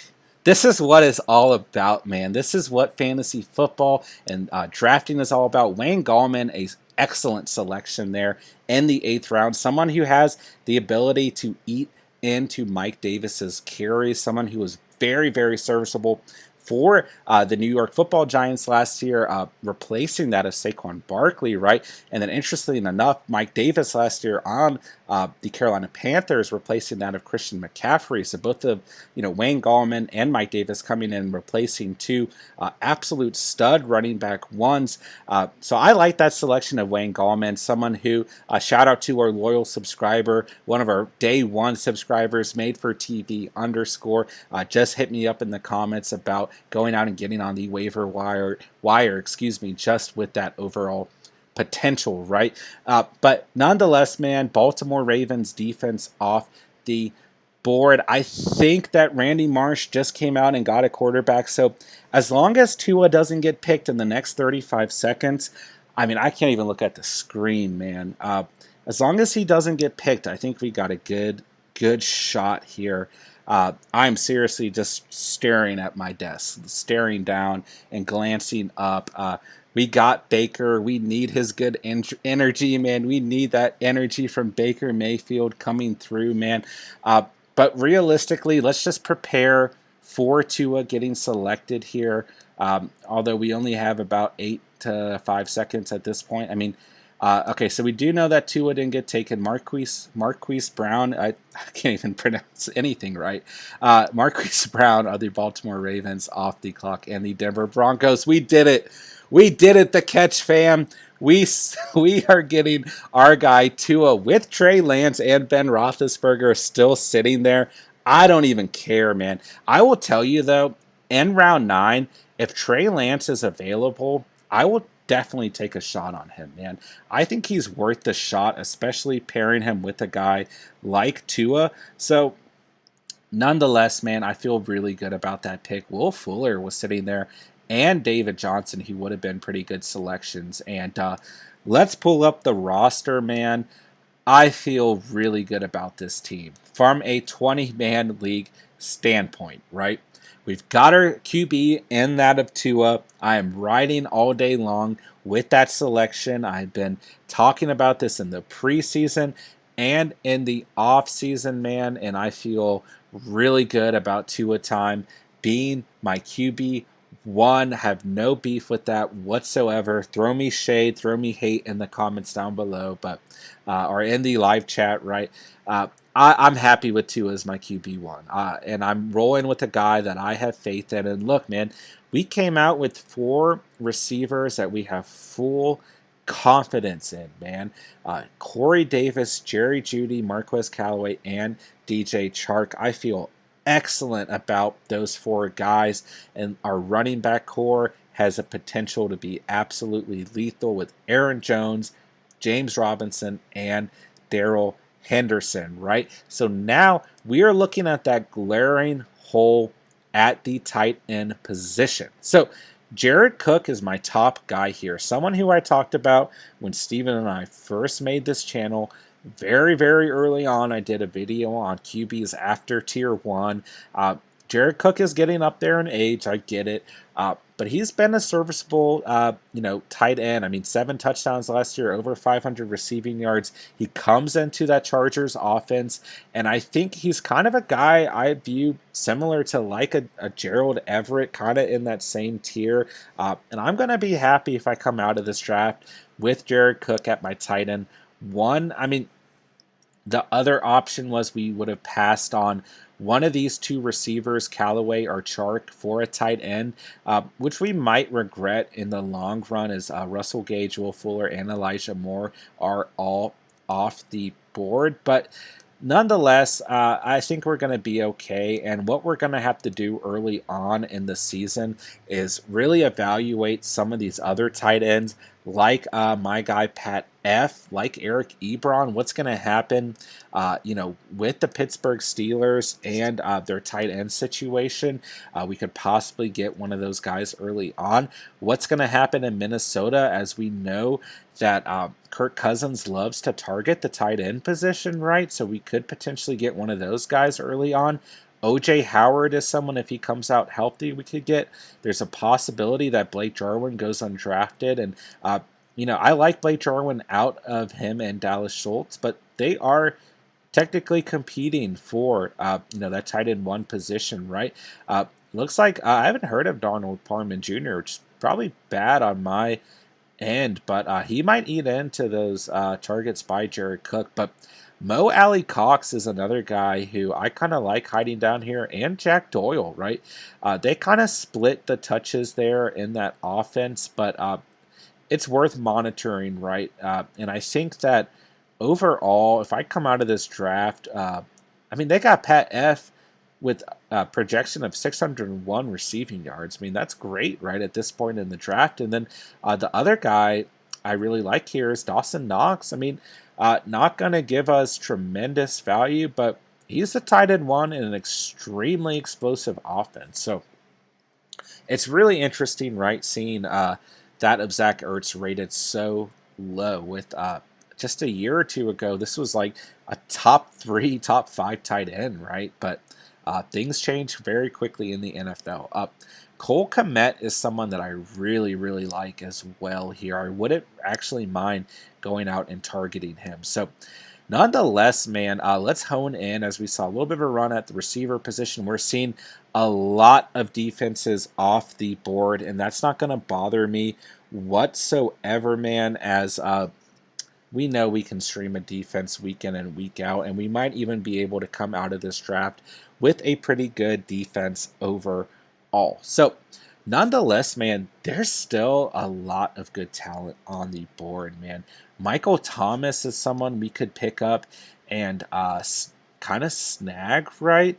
Let's see. We'll miss the first 6 games of the season and be ineligible to return before week 8. Man, Michael Thomas is a stay away for me.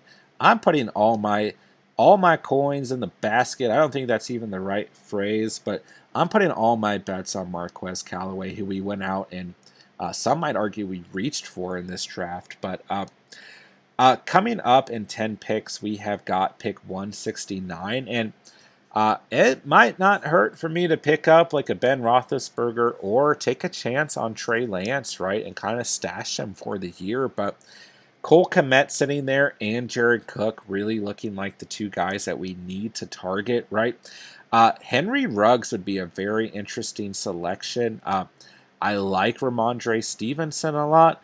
I like Anthony Firkser as my tight end, so we could possibly take another skill position player and then turn around and get Anthony Firkser. But I think the best strategy is going to be to get 2 tight ends, considering we can flex a tight end, and then get another quarterback towards the end of this draft as well. Call me crazy, man, but I might target like a Zach Wilson, who should still be available in this draft. But Derek Carr is sitting here, someone who I didn't even rank in my top 24, just with how abysmal I'm planning on that offense being. We've seen a couple picks. Let's hone in here. Devonta Parker and Tyler Boss. I don't know if you actually pronounce his last name Bass or Boss, so we'll roll with Boss because that's a little bit funnier, right? But Devonta Parker, I think, is a pretty good value here at this point in the draft. I don't know, man. I think we're going to come out of this draft with a lot of players that I really like. I'm going to go ahead and queue up that of Blake Jarwin.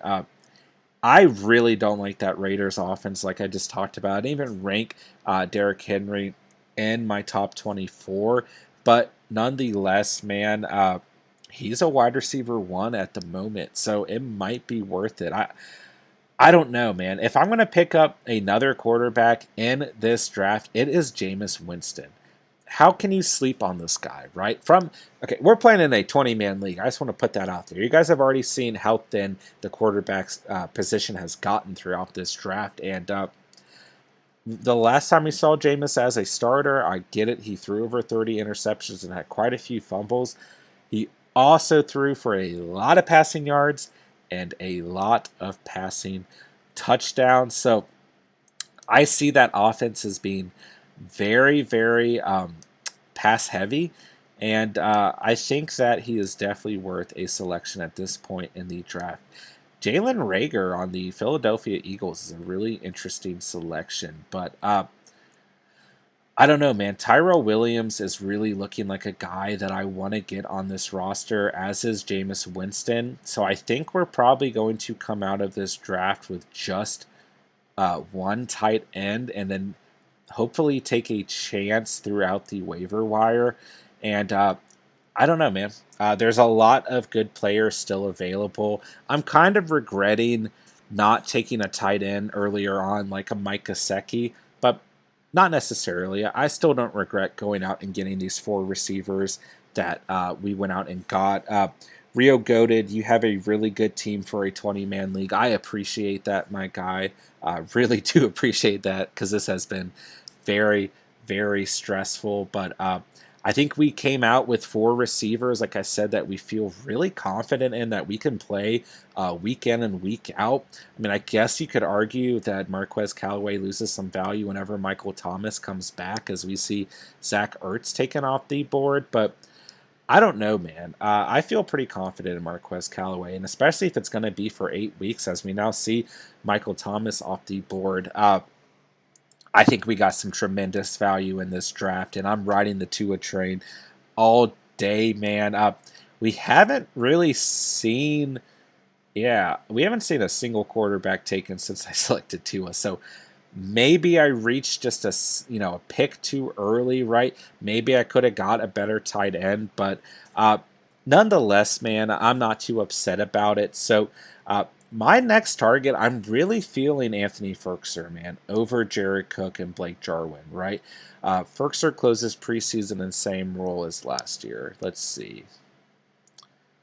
Surprisingly didn't grow without Johnny Smith during camp, seeing the former exclusively play on third down as a receiving option rather than becoming an every down player.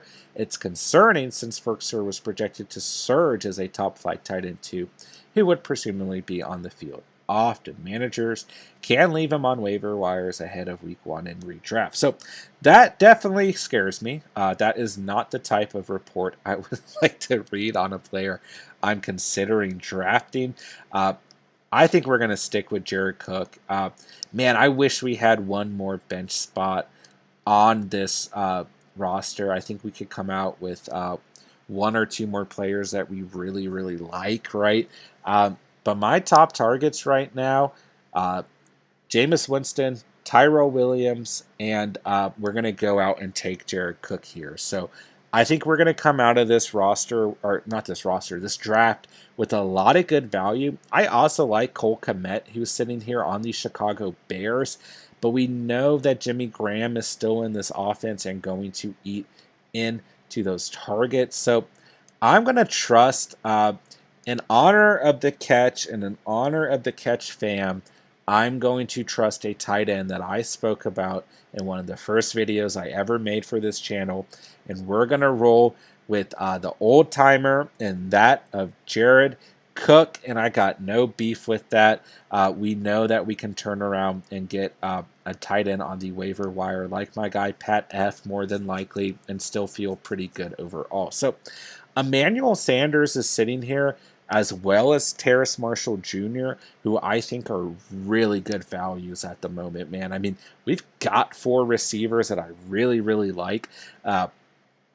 But I'm kind of thinking about if we had got a tight end like a Mike Gesicki instead of like a Marques Callaway, the depth at receiver is still sitting here. And I knew that was going to happen. But, man, DJ Chark falling to us, I just felt like was too good of a draft pick to pass up. But dude, Daryl Williams is sitting here looking like, I mean, look where they've got him projected, 1,200 receiving yards and 7 to 8 scores. I mean, a lot of value in that pick. So Like I said, I'm feeling like I'm going to scoot my face to the left, and uh, that's my top target, man. I just don't think I can pass him up, right? But we should have Jameis Winston down here as well.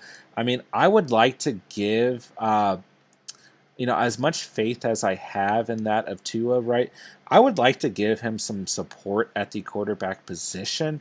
Um, and nonetheless, man, I'm really happy with this draft. It was a little scary at times. I don't think it would hurt us to maybe draft another tight end, but nonetheless, I'm really happy with how this draft turned out overall. It could have been a lot worse. Would have liked to come out with maybe another running back that we were very confident in, and we did kind of go out and reach for Corey Davis, so to speak, instead of getting a running back that could potentially give us a handcuff situation or some RB1 value. But listen, man, I got no regrets, right, in this draft. No regrets whatsoever. I think we went out and we got a lot of good value. A little running back thin, right? But in a 20-man draft, you just kind of have to consider the fact that the running back position is going to thin out very quickly. And at a point, you're looking at the value of the receivers and tight ends and quarterbacks and basically seeing that they might present a lot more value than taking a gamble on a lot of the running backs available. So I don't feel bad about it, man. I'm going to give a shout out to, I don't know who the owner of Evil Pooch is in this. Like I said, I actually don't know a lot of the people in this league, but I've played in this league for years. But I think he went out and got some really good players, but I will say overall the roster not as strong as I remember it being. I just feel like I've seen him get some players that I really like with good value, but uh, nonetheless, man, I do want to look. Let's pull up my guy Trip. Let's see who he came out with. Very, very, very much like Trip to get the guys that he's got here. Like I said, this was the one guy who I was worried might go out and get Tua and steal him from us, but I like where he went with that of Trevor Lawrence and another sleeper QB, that is. I like these first two receivers and these first two running backs. This tight end he got, and I think he got some really good value at the receiver position, at least an opportunity with that of Mark Ingram. So, I mean, I personally wouldn't take a chance on Mark Ingram, but you got to take some gambles in these 20-man drafts, right? As we see, Alexander Madison and Todd Gurley, who's not even on a team right now, off the board. Like I said, got to take some chances, and there goes Jameis Winston off the board, man. So both of the QB2s that we wanted to draft to give to us some support have been taken. We really wanted our guy Mac and Cheese on this team. Mac Jones got picked early in this draft, man. And now we see Jameis Winston taken here in round 9. I'm telling you, man, that's a steal.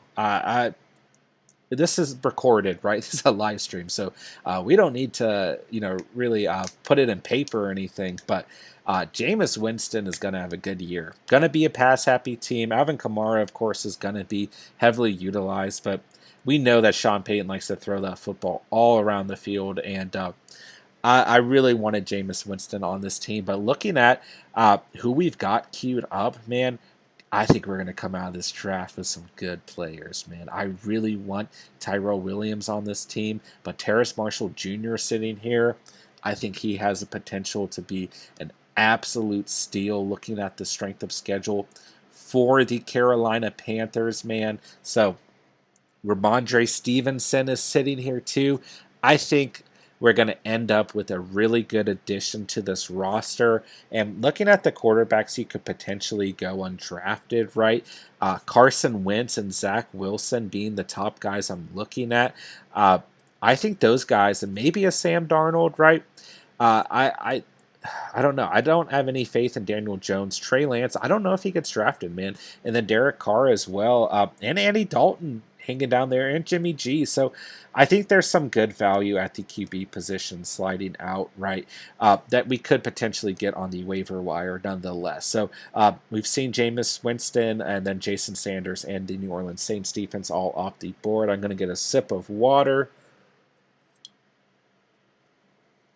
My guy Rio Goda, do you think I should trade Lamar Jackson for Justin Jefferson and then start Chenault with Trevor, or should I just keep Lamar? Uh, Man, don't trade Lamar Jackson. I like the idea of starting Trevor Lawrence with Chenault Jr. and getting, you know, both ends of those points throughout the whole season. But don't trade Lamar Jackson, man. I could not trade Lamar Jackson ever. But it could certainly work out. And of course, that would give you a tremendous value in Justin Jefferson, but I don't know, man. I'd have a hard time trading.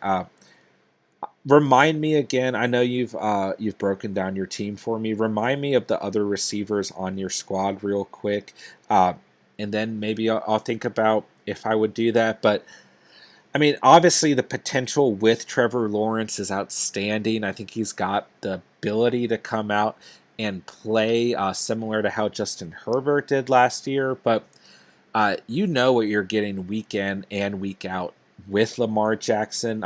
As we see, one of our top picks, Daryl Williams, off the board. A fantastic value here in round 10. Very, very sad that we didn't snag him up, right? But it is what it is, man. Ramondre Stevenson and Terrace Marshall Jr. Looking like very good values. I mean, Paris Campbell's sitting here. Tyson Williams is sitting here. We could go out and get another tight end or a Jalen Reagor, right? So I'm going to be happy with any of these guys, and they're going to add pretty good depth. We could go out and get another tight end with this pick as well, right? I really feel like Terrace Marshall Jr. is going to be a really big. I mean, he might be the wide receiver 3 in that offense, but these Carolina Panthers have the easiest strength of schedule from the wide receiver position. And I mean, this little snippet points out, of course, Christian McCaffrey is in that offense as well, right? But I don't know, man. I really just think he's going to have an opportunity to break out, right? So let's move over and let's peep what's going on. Tony Pollard, Randall Cobb, Jamison Crowder, and the Miami Dolphins defense all off the board. So Evil Pooch stealing another pick off the board for us. I'm going to hold off and see if we can get the Chargers or Chicago. If they get selected, then I would move into Green Bay or Philly. My co-host Steven has pointed out that Seattle plays Indianapolis week 1, and Carson Wentz more than likely is not starting in that game, and Seattle might have the chance to be a very good streaming option week 1. So that might be where we fall to. And don't forget that the New York Giants football team had some pretty good flashes defensively last year, and as did Arizona, who's gotten better in the offseason. So Arizona is kind of my sleeper pick at the defensive position. But we'll hold off here. Let's go ahead and see who's been selected, as I don't see any players on my queue taken here. But Rashad Penny and Eric Ebron. Rio Goated. My receivers are Allen Robinson, Chenault. Running backs are Zeke and Aaron Jones. That's a big gamble, man, because obviously, you're going to get really good value out of Justin Jefferson, right? Yeah, that's a tough trade, man. I mean, I like Allen Robinson as your receiver 1. Obviously, your running backs are very strong overall as well. But Lamar Jackson just gives you such good value at the quarterback position. I would hold off because I think with Chenault Jr., you're going to get a wide receiver 2 with tremendous upside, kind of similar to what we saw out of like a Chase Claypool last year, right? And then I still think statistically, when you look at Allen Robinson and Justin Jefferson, they're actually relatively similar, right? If I'm not mistaken, Justin Jefferson performed better, in terms of receiving yards, but I really think Allen Robinson's going to come out and really eat, man. Andy Dalton's going to have to feed him. So I would hold off, especially with your running backs being as strong as they are. So it is our turn to draft. We've got 1 minute and 15 seconds to draft. I've talked about Ramondre Stevenson a lot going into these 20-man drafts, right? We kind of need another running back on this team. I really don't want to pass on Terrace Marshall Jr., who I've really hyped up in the last couple minutes or so. We could go with Blake Jarwin here. We could get another quarterback. We could take a chance on Trey Lance, right? This is a really tough decision. But looking at the receivers available and looking at our roster, I think the best pick is Ramondre Stevenson, who we're going to roll with. If you guys didn't see this guy in the preseason, he was absolutely nuts. He scored like one or more touchdowns in every preseason game he was in. And I know that Damian Harris has really locked up that RB1 value with New England's backfield, but we know that Bill Belichick likes to rotate guys, and I could see Stevenson being that true RB2 / goal line running back who puts up some fantasy points. So if anything, it gives us some more value at the running back position. I really didn't want to pass on Terrace Marshall Jr., but given that we have 4 wide receivers on this squad already, and given that we only had 3 running backs, I think that was the best decision for our roster as a whole. But nonetheless, man, Terrace Marshall Jr. is a fantastic sleeper this year. He has the ability to potentially pass Robbie Anderson on that roster, and even if he doesn't, he has the potential to perform in great fashion. I mean, they've got him projected 5 to 6 touchdowns and just over 1,000 receiving yards. So, but nonetheless, when we're also looking at some of the other receivers available, Paris Campbell is here, and it looks like yeah, Jalen Reagor just got taken. So, but nonetheless, I think we can find some better value at the receiver position than we can at the running back position, which looks very, very light. There is one running back who I want to see if he's available or not. Yeah, Jerick McKinnon is floating down here. Man, he might have the opportunity to come out and be the week 1 starter for the Kansas City Chiefs, and he looked damn good in the preseason. So that's another guy that we're kind of considering. Justin Jackson would be an interesting handcuff to pick up, as we do know that Austin Eckler deals with a lot of injury. And considering that CEH is injured, Daryl Williams, who's been a very serviceable back for the Kansas City Chiefs, is another option as well. Let's go ahead and I'm going to see Rio Goated, excuse me. By the way, I have James Robinson in my flex. Yeah. I think that, man, you'd be banking a lot on the Jacksonville Jaguars, right? If you're starting Trevor Lawrence, Chenault Jr., and James Robinson every week, I'm not against that, but just keep in mind, man, if they have a down week offensively, then you're going to be hurting all across your roster. So I would personally stick with Lamar Jackson, Allen Robinson, Chenault Jr., and then keep those 3 running backs in your lineup in Zeke, Aaron Jones, and James Robinson. But that's just my personal opinion, man. I always am a supporter of trusting your gut instinct, and if your gut instinct is say and roll Jacksonville Jaguars heavy, then go with it. But keep in mind, while we have pretty good projections for that squad, right, we still haven't seen them in a full season. We haven't seen them under head coach Urban Meyer. We don't know fully what to expect out of those guys. So I would personally just stick with the guys that you drafted. You went out and you drafted them for a reason, right? And I would stick with them as we do see our guy Terrace Marshall off the board. What a bummer, man. I was starting to think maybe he would fall to us. Obviously, he did not, but that's okay, man. I think there's still a lot of good value. I wonder when Rashad Bateman comes back. Let's see. He will miss at least the first 3 games, which leaves Sammy Watkins and Marquise Brown as the guys. Rio Goated. Now that I'm thinking about it, I'm going to get Lane because he is really good value at the Q. Oh, going to get Lamar because he's really good value at the QB position. So that's what I'm assuming you're saying, that you're going to keep Lamar Jackson at the quarterback position.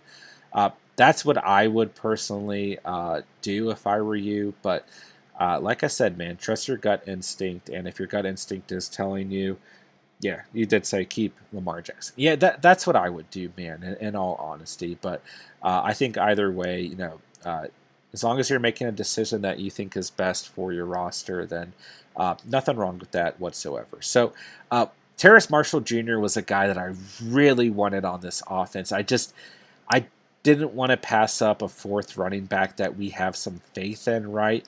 But I'm really sad that we didn't get Terrace Marshall Jr. on this roster as well. So Daryl Williams is looking like a guy that I'm going to at least consider here.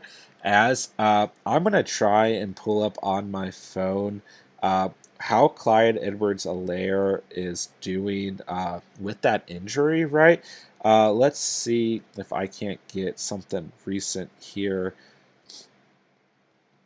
because I want to know if Clyde Edwards-Helaire, it says he should be ready for week 1, right? So I don't know if going out and targeting, Tyson Williams a really good pick here as well. Christian Kirk also off the board, someone who we had queued up as well. So let's see. Yeah, it looks like Clyde Edwards-Helaire is going to start. So that kind of takes Daryl Williams and my kind of sleeper pick of McKinnon out of the picture as well. But nonetheless, man, I think we're going to end up with someone who gives us good value here. Paris Campbell is still available, who I'm going to scoop my face. Man, he didn't play much at all last year. That's right, he was injured.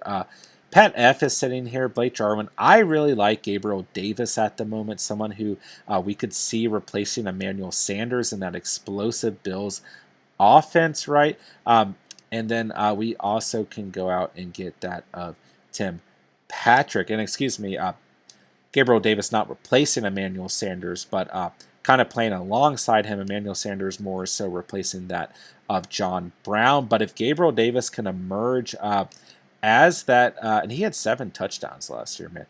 Sorry, I'm moving my face all over the place. But if he can emerge as the receiver 2 in that Bills offense, then we're getting a tremendous value. All the way at pick 209 as Marlon Mack is off the board. So the other guys I'm still thinking about here, Blake Jarwin at the tight end position to give us some support.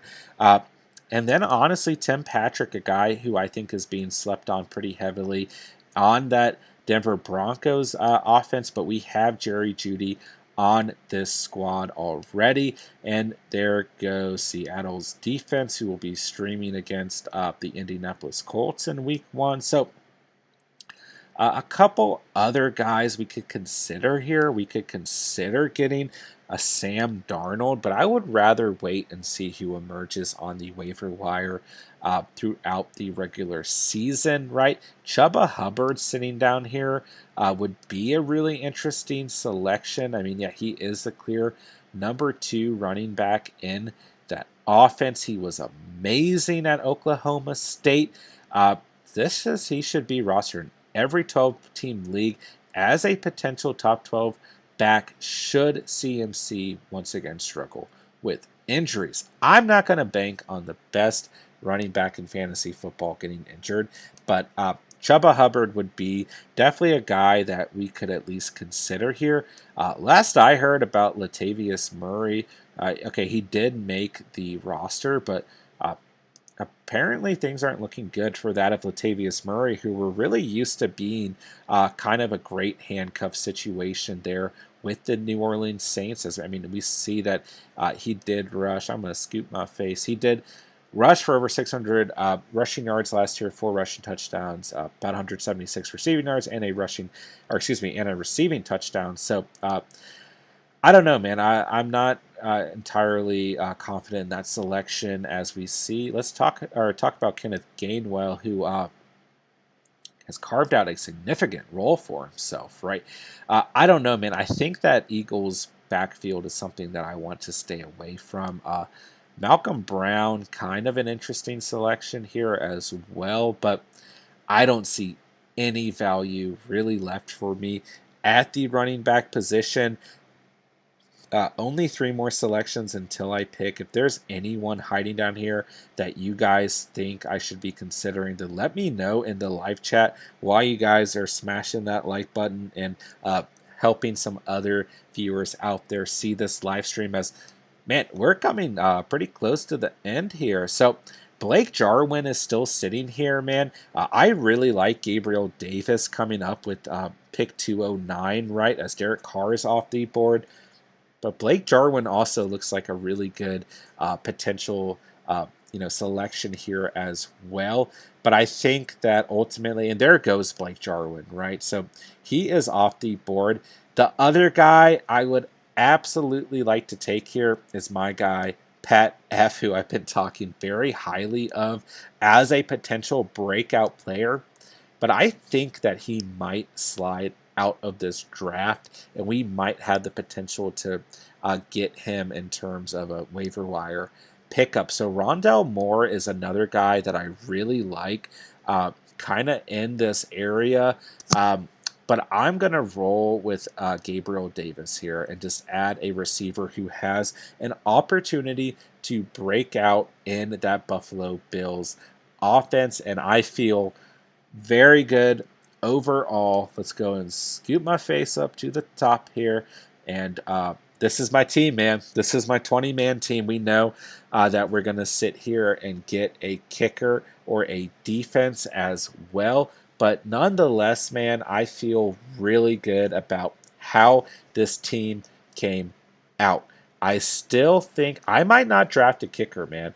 I might draft my guy, Pat F., because I am scared he is going to end up on another team, and I surely don't want that. So I don't know, man. I don't know if I should take another kicker or not another kicker, but a kicker in general, or if I should forfeit a kicker and wait until, obviously week 1 is very, very close here. But nonetheless, man, let's go ahead and take a look at the quarterback position. And let's see who's sitting here. Sam Darnold, Carson Wentz sitting there. Carson Wentz is going to be a hot waiver wire pickup, man. And can you really blame anyone? We know what he can do. I need a sip of water. Hold on.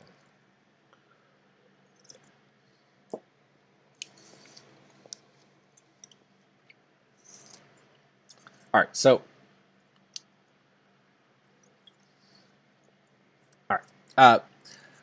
outside, we know that how Carson Wentz can play. Outside of that injury, right? Look where they've got him projected. I don't know if my co-host Steven is still in here watching this or not, but man, I am considering getting that of Carson Wentz in this draft and getting a tight end like Pat F. and just completely abandoning the kicker and defense, because that at least gives us some value overall, and we can kind of hold off and see which kicker we'd like to pick up, come closer to week 1. Brandon McManus is really my top guy here, right? But also looking, there are some other, kickers who are starters, right? Josh Lambo's sitting here, who put up more points overall last year than that of Brandon McManus. So I don't know, man. This is tough, right? Do I abandon a kicker and get another guy I'm confident in? I'm going to try and pull up on my phone and see. Let's see. Week 1 defenses to start. All right. I want to see if there's any good streaming options that we're not thinking about. Let's see. This article is not helping me whatsoever. Let me know in the chat if there's any week 1 defenses you guys are thinking about starting. So a lot of these don't look too entirely helpful, obviously. All right, so this is an entire ranking. I don't know if any of these guys are available. Sure doesn't look like it. Philadelphia is the top team on this list. And like I said, they are a team that I would like to get. The Green Bay Packers, another team that I would like to get here. I wonder where they've got Chicago ranked. Wow, they play the Rams week 1, so that's not great. So I just want to make sure there's nobody that I'm kind of skipping out on defensively, right? And I do think that either going with Green Bay, Philadelphia, or Arizona is our best bet overall. So nonetheless, we will just keep kind of evaluating this and see if we get a kicker or a defense, or if we want to go ahead and take some more skill position players. Probably going to take another 15 or 20 minutes to finish out this draft. I know that this is the least exciting part of the draft, as we've really gone out and gotten our core roster here. But I will just keep on streaming nonetheless for at least this next selection. Let's go ahead and take a look at some of the tight ends. If you guys haven't already, go ahead and smash that like button. If you're new here to the Catch fan, go ahead and hit the subscribe button, as we truly appreciate that, and that helps us more than anything else. And stay active in that live chat as we come up on these final 2 selections. So my guy Lee Bruce, MVS, breakout SZN, book it. I'm not going to lie, I don't know who you're referring to. If you could embellish, that would be great. Kind of elaborate which players you're talking about, because if there are 2 players sitting here that I had the potential to get that you might think are breakout candidates, then I would definitely like to know as well. If you're talking about Valdes-Scantling on the Packers, I don't necessarily disagree with you, man. I think he's got the potential. I mean, really in these late rounds, and there he goes, man. Okay, yeah, that's who I thought you were talking about, my guy. What is SZN, though? Is that the rest of his name? No, it's not. Dude, and he just got selected, which is pretty crazy, because that's definitely a guy in that offense, right, who played well last year and has a full potential to break out this year as that true wide receiver too. But we do know, of course, that Randall Cobb is there, as well as their rookie that they went out and got, right? But nonetheless, man, I definitely appreciate... Okay, dude, I am sorry for not getting your abbreviations. Marques Valdes-Scantling, breakout on this season. Thanks so much for that recommendation. I definitely would have considered him at pick 232. Crazy that you brought him up, my guy, and he got selected right there. And then pretty great to see. That was pretty crazy. So shout out to you, my guy, Lee Bruce. Thank you for that recommendation. And I definitely don't disagree with you whatsoever. So, Rio Goated, do you think Zeke is going to have a great game on Thursday against the Bucs defense? Well, obviously we know that front 7 on the Tampa Bay Buccaneers defense is absolutely loaded, right? But at the end of the day, we also know that Zeke is going to get fed the football like crazy, right? And he's a guy that you paid such a high price for that you are going to start him week in and week out. And I certainly do think that he is going to have a good game, but we do have to keep in mind the way that Tampa Bay defense has looked. Although they were a little bit weak against the run, they're a little bit better in overall pass rush terms, but nonetheless, you can't, deny how good that front 7 is. But nonetheless, man, you're starting Ezekiel Elliott no matter who you're facing. Whether you had a super team of the Rams, the Washington football team, and the Bucs put together, you're putting Zeke out on the field as Carson Wentz taken here in round 12 as well as Zach Wilson and Sam Darnold. So I don't know who's going to be available on the waiver wire at the QB position. I think we are riding this Tua wave all the way till the end. But my guy Lee Bruce, I think the addition of Cobb opens things up for him. Had a great end to the season, and it's his contract year. Yeah, absolutely great points, and I don't disagree with that whatsoever. He's always been one of those receivers who has the potential, and Aaron Rodgers has always made him a lot better. I really like you pointing out the fact that he's in a contract year, right? And I think all of those receivers in that offense have the chance for kind of a breakout year as we see Chubba Hubbard off the board. But really knowing that, Aaron Rodgers is going to come out and just want to go insane this year in his Last Dance finale. I mean, Alan Lazard, someone obviously didn't have as good of a year last year, but another guy who showed really good overall flashes in that offense also. So Rondelle Moore is sitting here, and I'm going to draft him because why not, man? Why not add another skill position player and just this is one of those guys who's coming up a lot in the fantasy community as a big sleeper player. So we are forfeiting a kicker in this draft and adding that extra skill position player. But yeah, it's just a guy getting a lot of buzz to break out ahead of Christian Kirk in that offense, right? And A.J. Brown is there as well, but Rondelle Moore, a rookie, really getting a lot of buzz, and why not just take a chance on him on another skill position player? We ended up with a lot of receivers on this team, but I don't feel bad about it. We're going to forfeit a kicker. We might honestly, I was considering taking a quarterback there, but when I saw those other quarterbacks that we really like, I don't want to say really like, but at least we're considering, and Zach Wilson, Sam Darnold, and Carson Wentz off the board, it just didn't make sense to go out and target Jared Goff or Tyrod Taylor or Taysom Hill. Jimmy G and Andy Dalton are like my top waiver wire guys.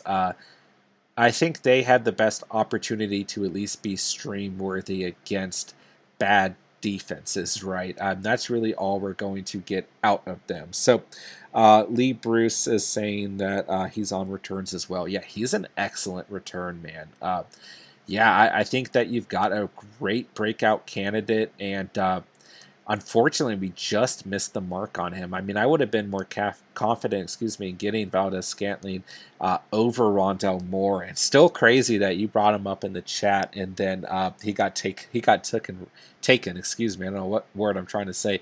Right off the board as soon as you brought that up. So that's crazy, man. But let's take a look at the tight end position. I don't think that Pat is going to get drafted here, and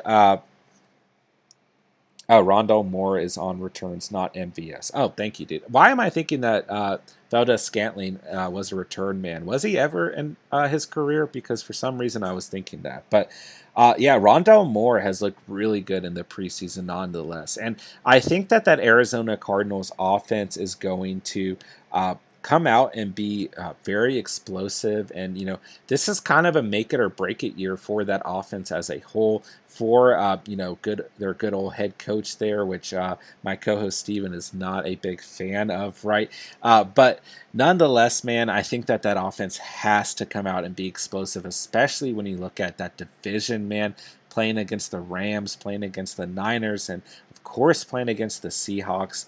What an insane overall division that is. Go check out mine and Steven's podcast on the NFC West, where we really broke it down, right? Because that division, we could see 3 teams going to the playoffs out of that division, right? So John Brown was someone originally who I was coming in to this draft as a player that I wanted to potentially target, but he got released, man, which... he's supposedly requested. I don't blame him, man. That offense is very scary. Very, very scary. That coaching staff, I don't know who I trust in this offense outside of Josh Jacobs. Of course, we've gone over how poor that offensive line has gotten in the offseason as well. But I'm interested to see where John Brown ends up, because I do think that he is still a serviceable player, and I definitely think he should be on a roster, but certainly a great Madden pickup as well. So, nonetheless, man, there's a couple players that I like available here. Rashad Bateman, potentially worth a selection and just stashing him as he has an opportunity to emerge as the wide receiver 1 in that offense. You guys know that I talked about him pretty early on, but potentially he doesn't go drafted here. He does go undrafted as Green Bay's defense is taken off the board, so we know that we are not getting them in this draft. But nonetheless, that brings me to my next point, as there are some skill position players, even like Amon-Ra St. Brown, who I would take a chance on at this point if I needed to, being available, but we do need to pick up a defense, and I like either Philadelphia or Arizona here. Shout out to one of my best friends, Ben, who is a huge Eagles fan. Fly, Eagles, fly. And then shout out to one of my good friends, Tyler T-Pain, man. Shout out to your Arizona Cardinals, man. It looks like I'm staying with one of the homies' picks in one of those two teams. But Rio Goated, do you think Julio will be good this year? I don't think he'll have a good year due to A.J. Brown there. Man, I think Julio's going to have a really good year. I truly do. Lee Bruce says St. Brown will possibly become their main target. I don't disagree with that either, man. I really like his value where he's sitting at here. I really, really do. But I've already forfeited a kicker, and I just don't think it makes sense where we're at in this draft, being that we already have. I don't think I can. I actually can't draft another receiver. I really like his value, and I don't disagree with you whatsoever.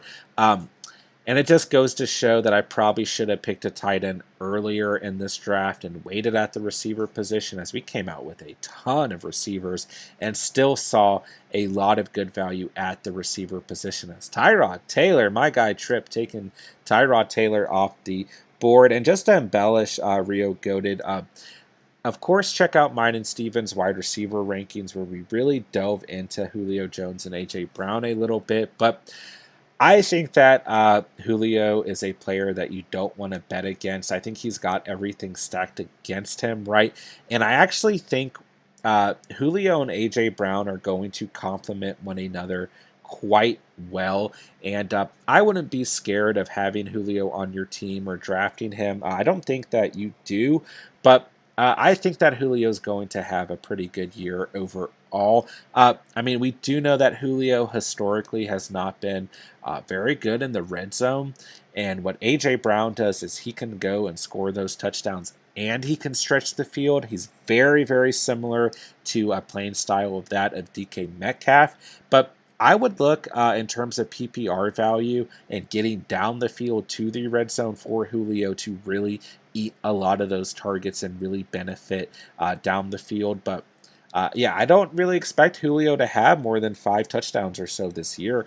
I really expect a bulk of the touchdowns to obviously be, going through the running game. We would hope that a guy like Anthony Ferkser at the tight end position, who we've talked about a lot on this channel, can step up and be a red zone target like Johnny Smith was for the Titans last year. But nonetheless, Corey Davis is out of that offense as well. Don't sleep on, they do have, I wonder if he's available. Yeah, Josh Reynolds. Josh Reynolds is on the Titans now, and he is a fantastic slot receiver. This is a guy who I had on my initial boards for this draft as well. I think that Josh Reynolds is going to play, only 2 receiving touchdowns, but he's going to play a big role in that offense as well. So we're really flipping a coin here between the Philadelphia Eagles and the Cardinals. I'm rolling with the Cardinals because they put up more points last year, and I think they improved in the offseason. So nonetheless, man, that is it. That is our 20-man draft in the books. Rio Goated, how do you feel about TJ Hawkinson this year too? I feel great about TJ Hawkinson. I think he's probably the best target for Jared Goff. I think he's going to be a monster in the red zone. But my one hesitation with Hawkinson is he is dealing with a shoulder injury, which is definitely going to hurt his value to some degree. And it's at least something to monitor. But outside of that tier 1 of tight ends, really, after Darren Waller, Travis Kelce, George Kittle, Mark Andrews, and Kyle Pitts, respectively, is really where you see your top guys, and then you move on to essentially TJ Hawkinson next in most consensus rankings.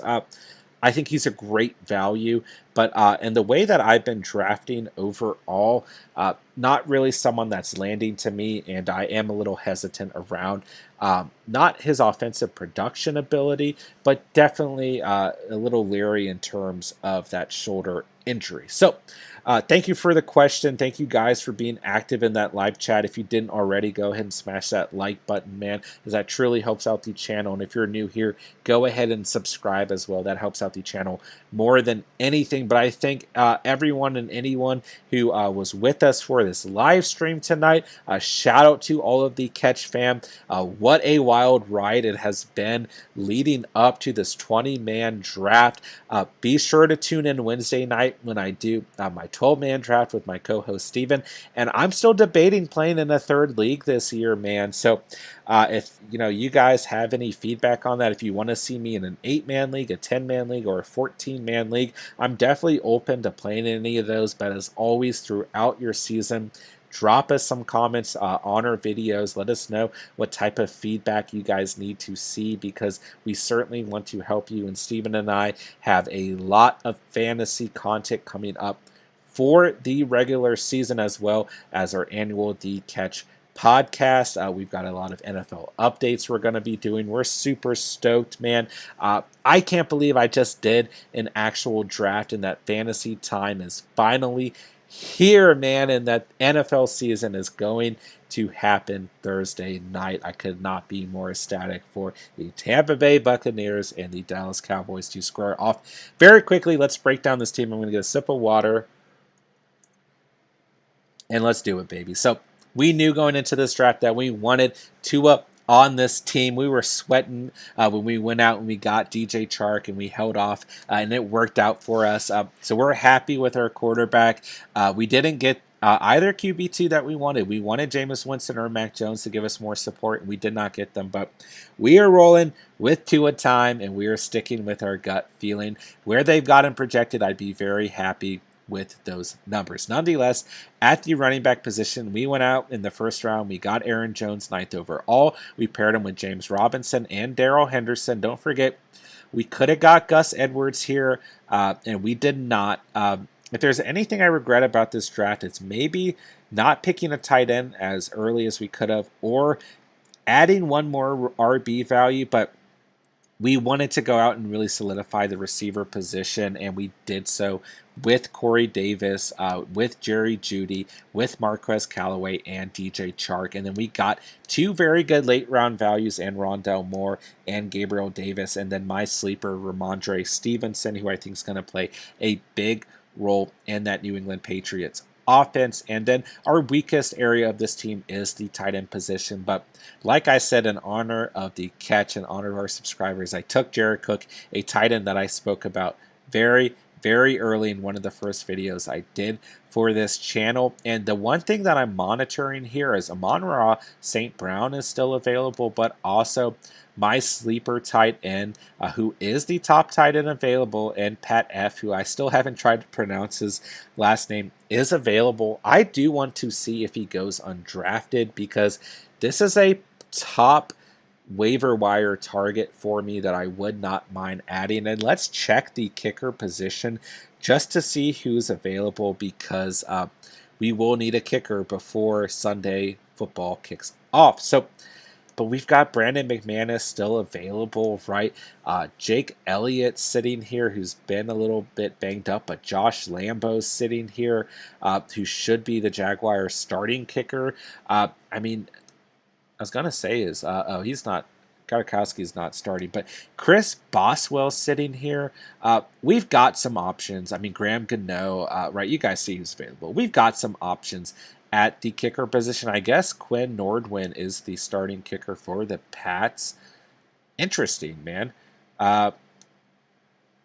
Interesting, man. So we might be able to get the Pats starting kicker as well. So nonetheless, we know that there's some good kickers available, and that our one tight end that we kind of wanted on this team is still available. But Mo Alley Cox is hanging down there. Jimmy Graham is hanging down there, as well as Jack Doyle. So still some options at the tight end position as well. as Chris Herndon, right, who we talked about a little bit. And if Jared Cook doesn't work out, that probably means that Darnold Parham is working out. So we have some options there at the tight end position as well. Nonetheless, man, I feel pretty good about this team. Overall, I think our core roster is very good for a 20-man standpoint. We got a good defense that we believe in. I'm happy, man. I really, truly am. I don't think this could have gone any better. Of course, it could always go better, right? But I'm still happy. Real goated, do you think I should start Allen Robinson against Jalen Ramsey? What do you think, and have a great rest of your day?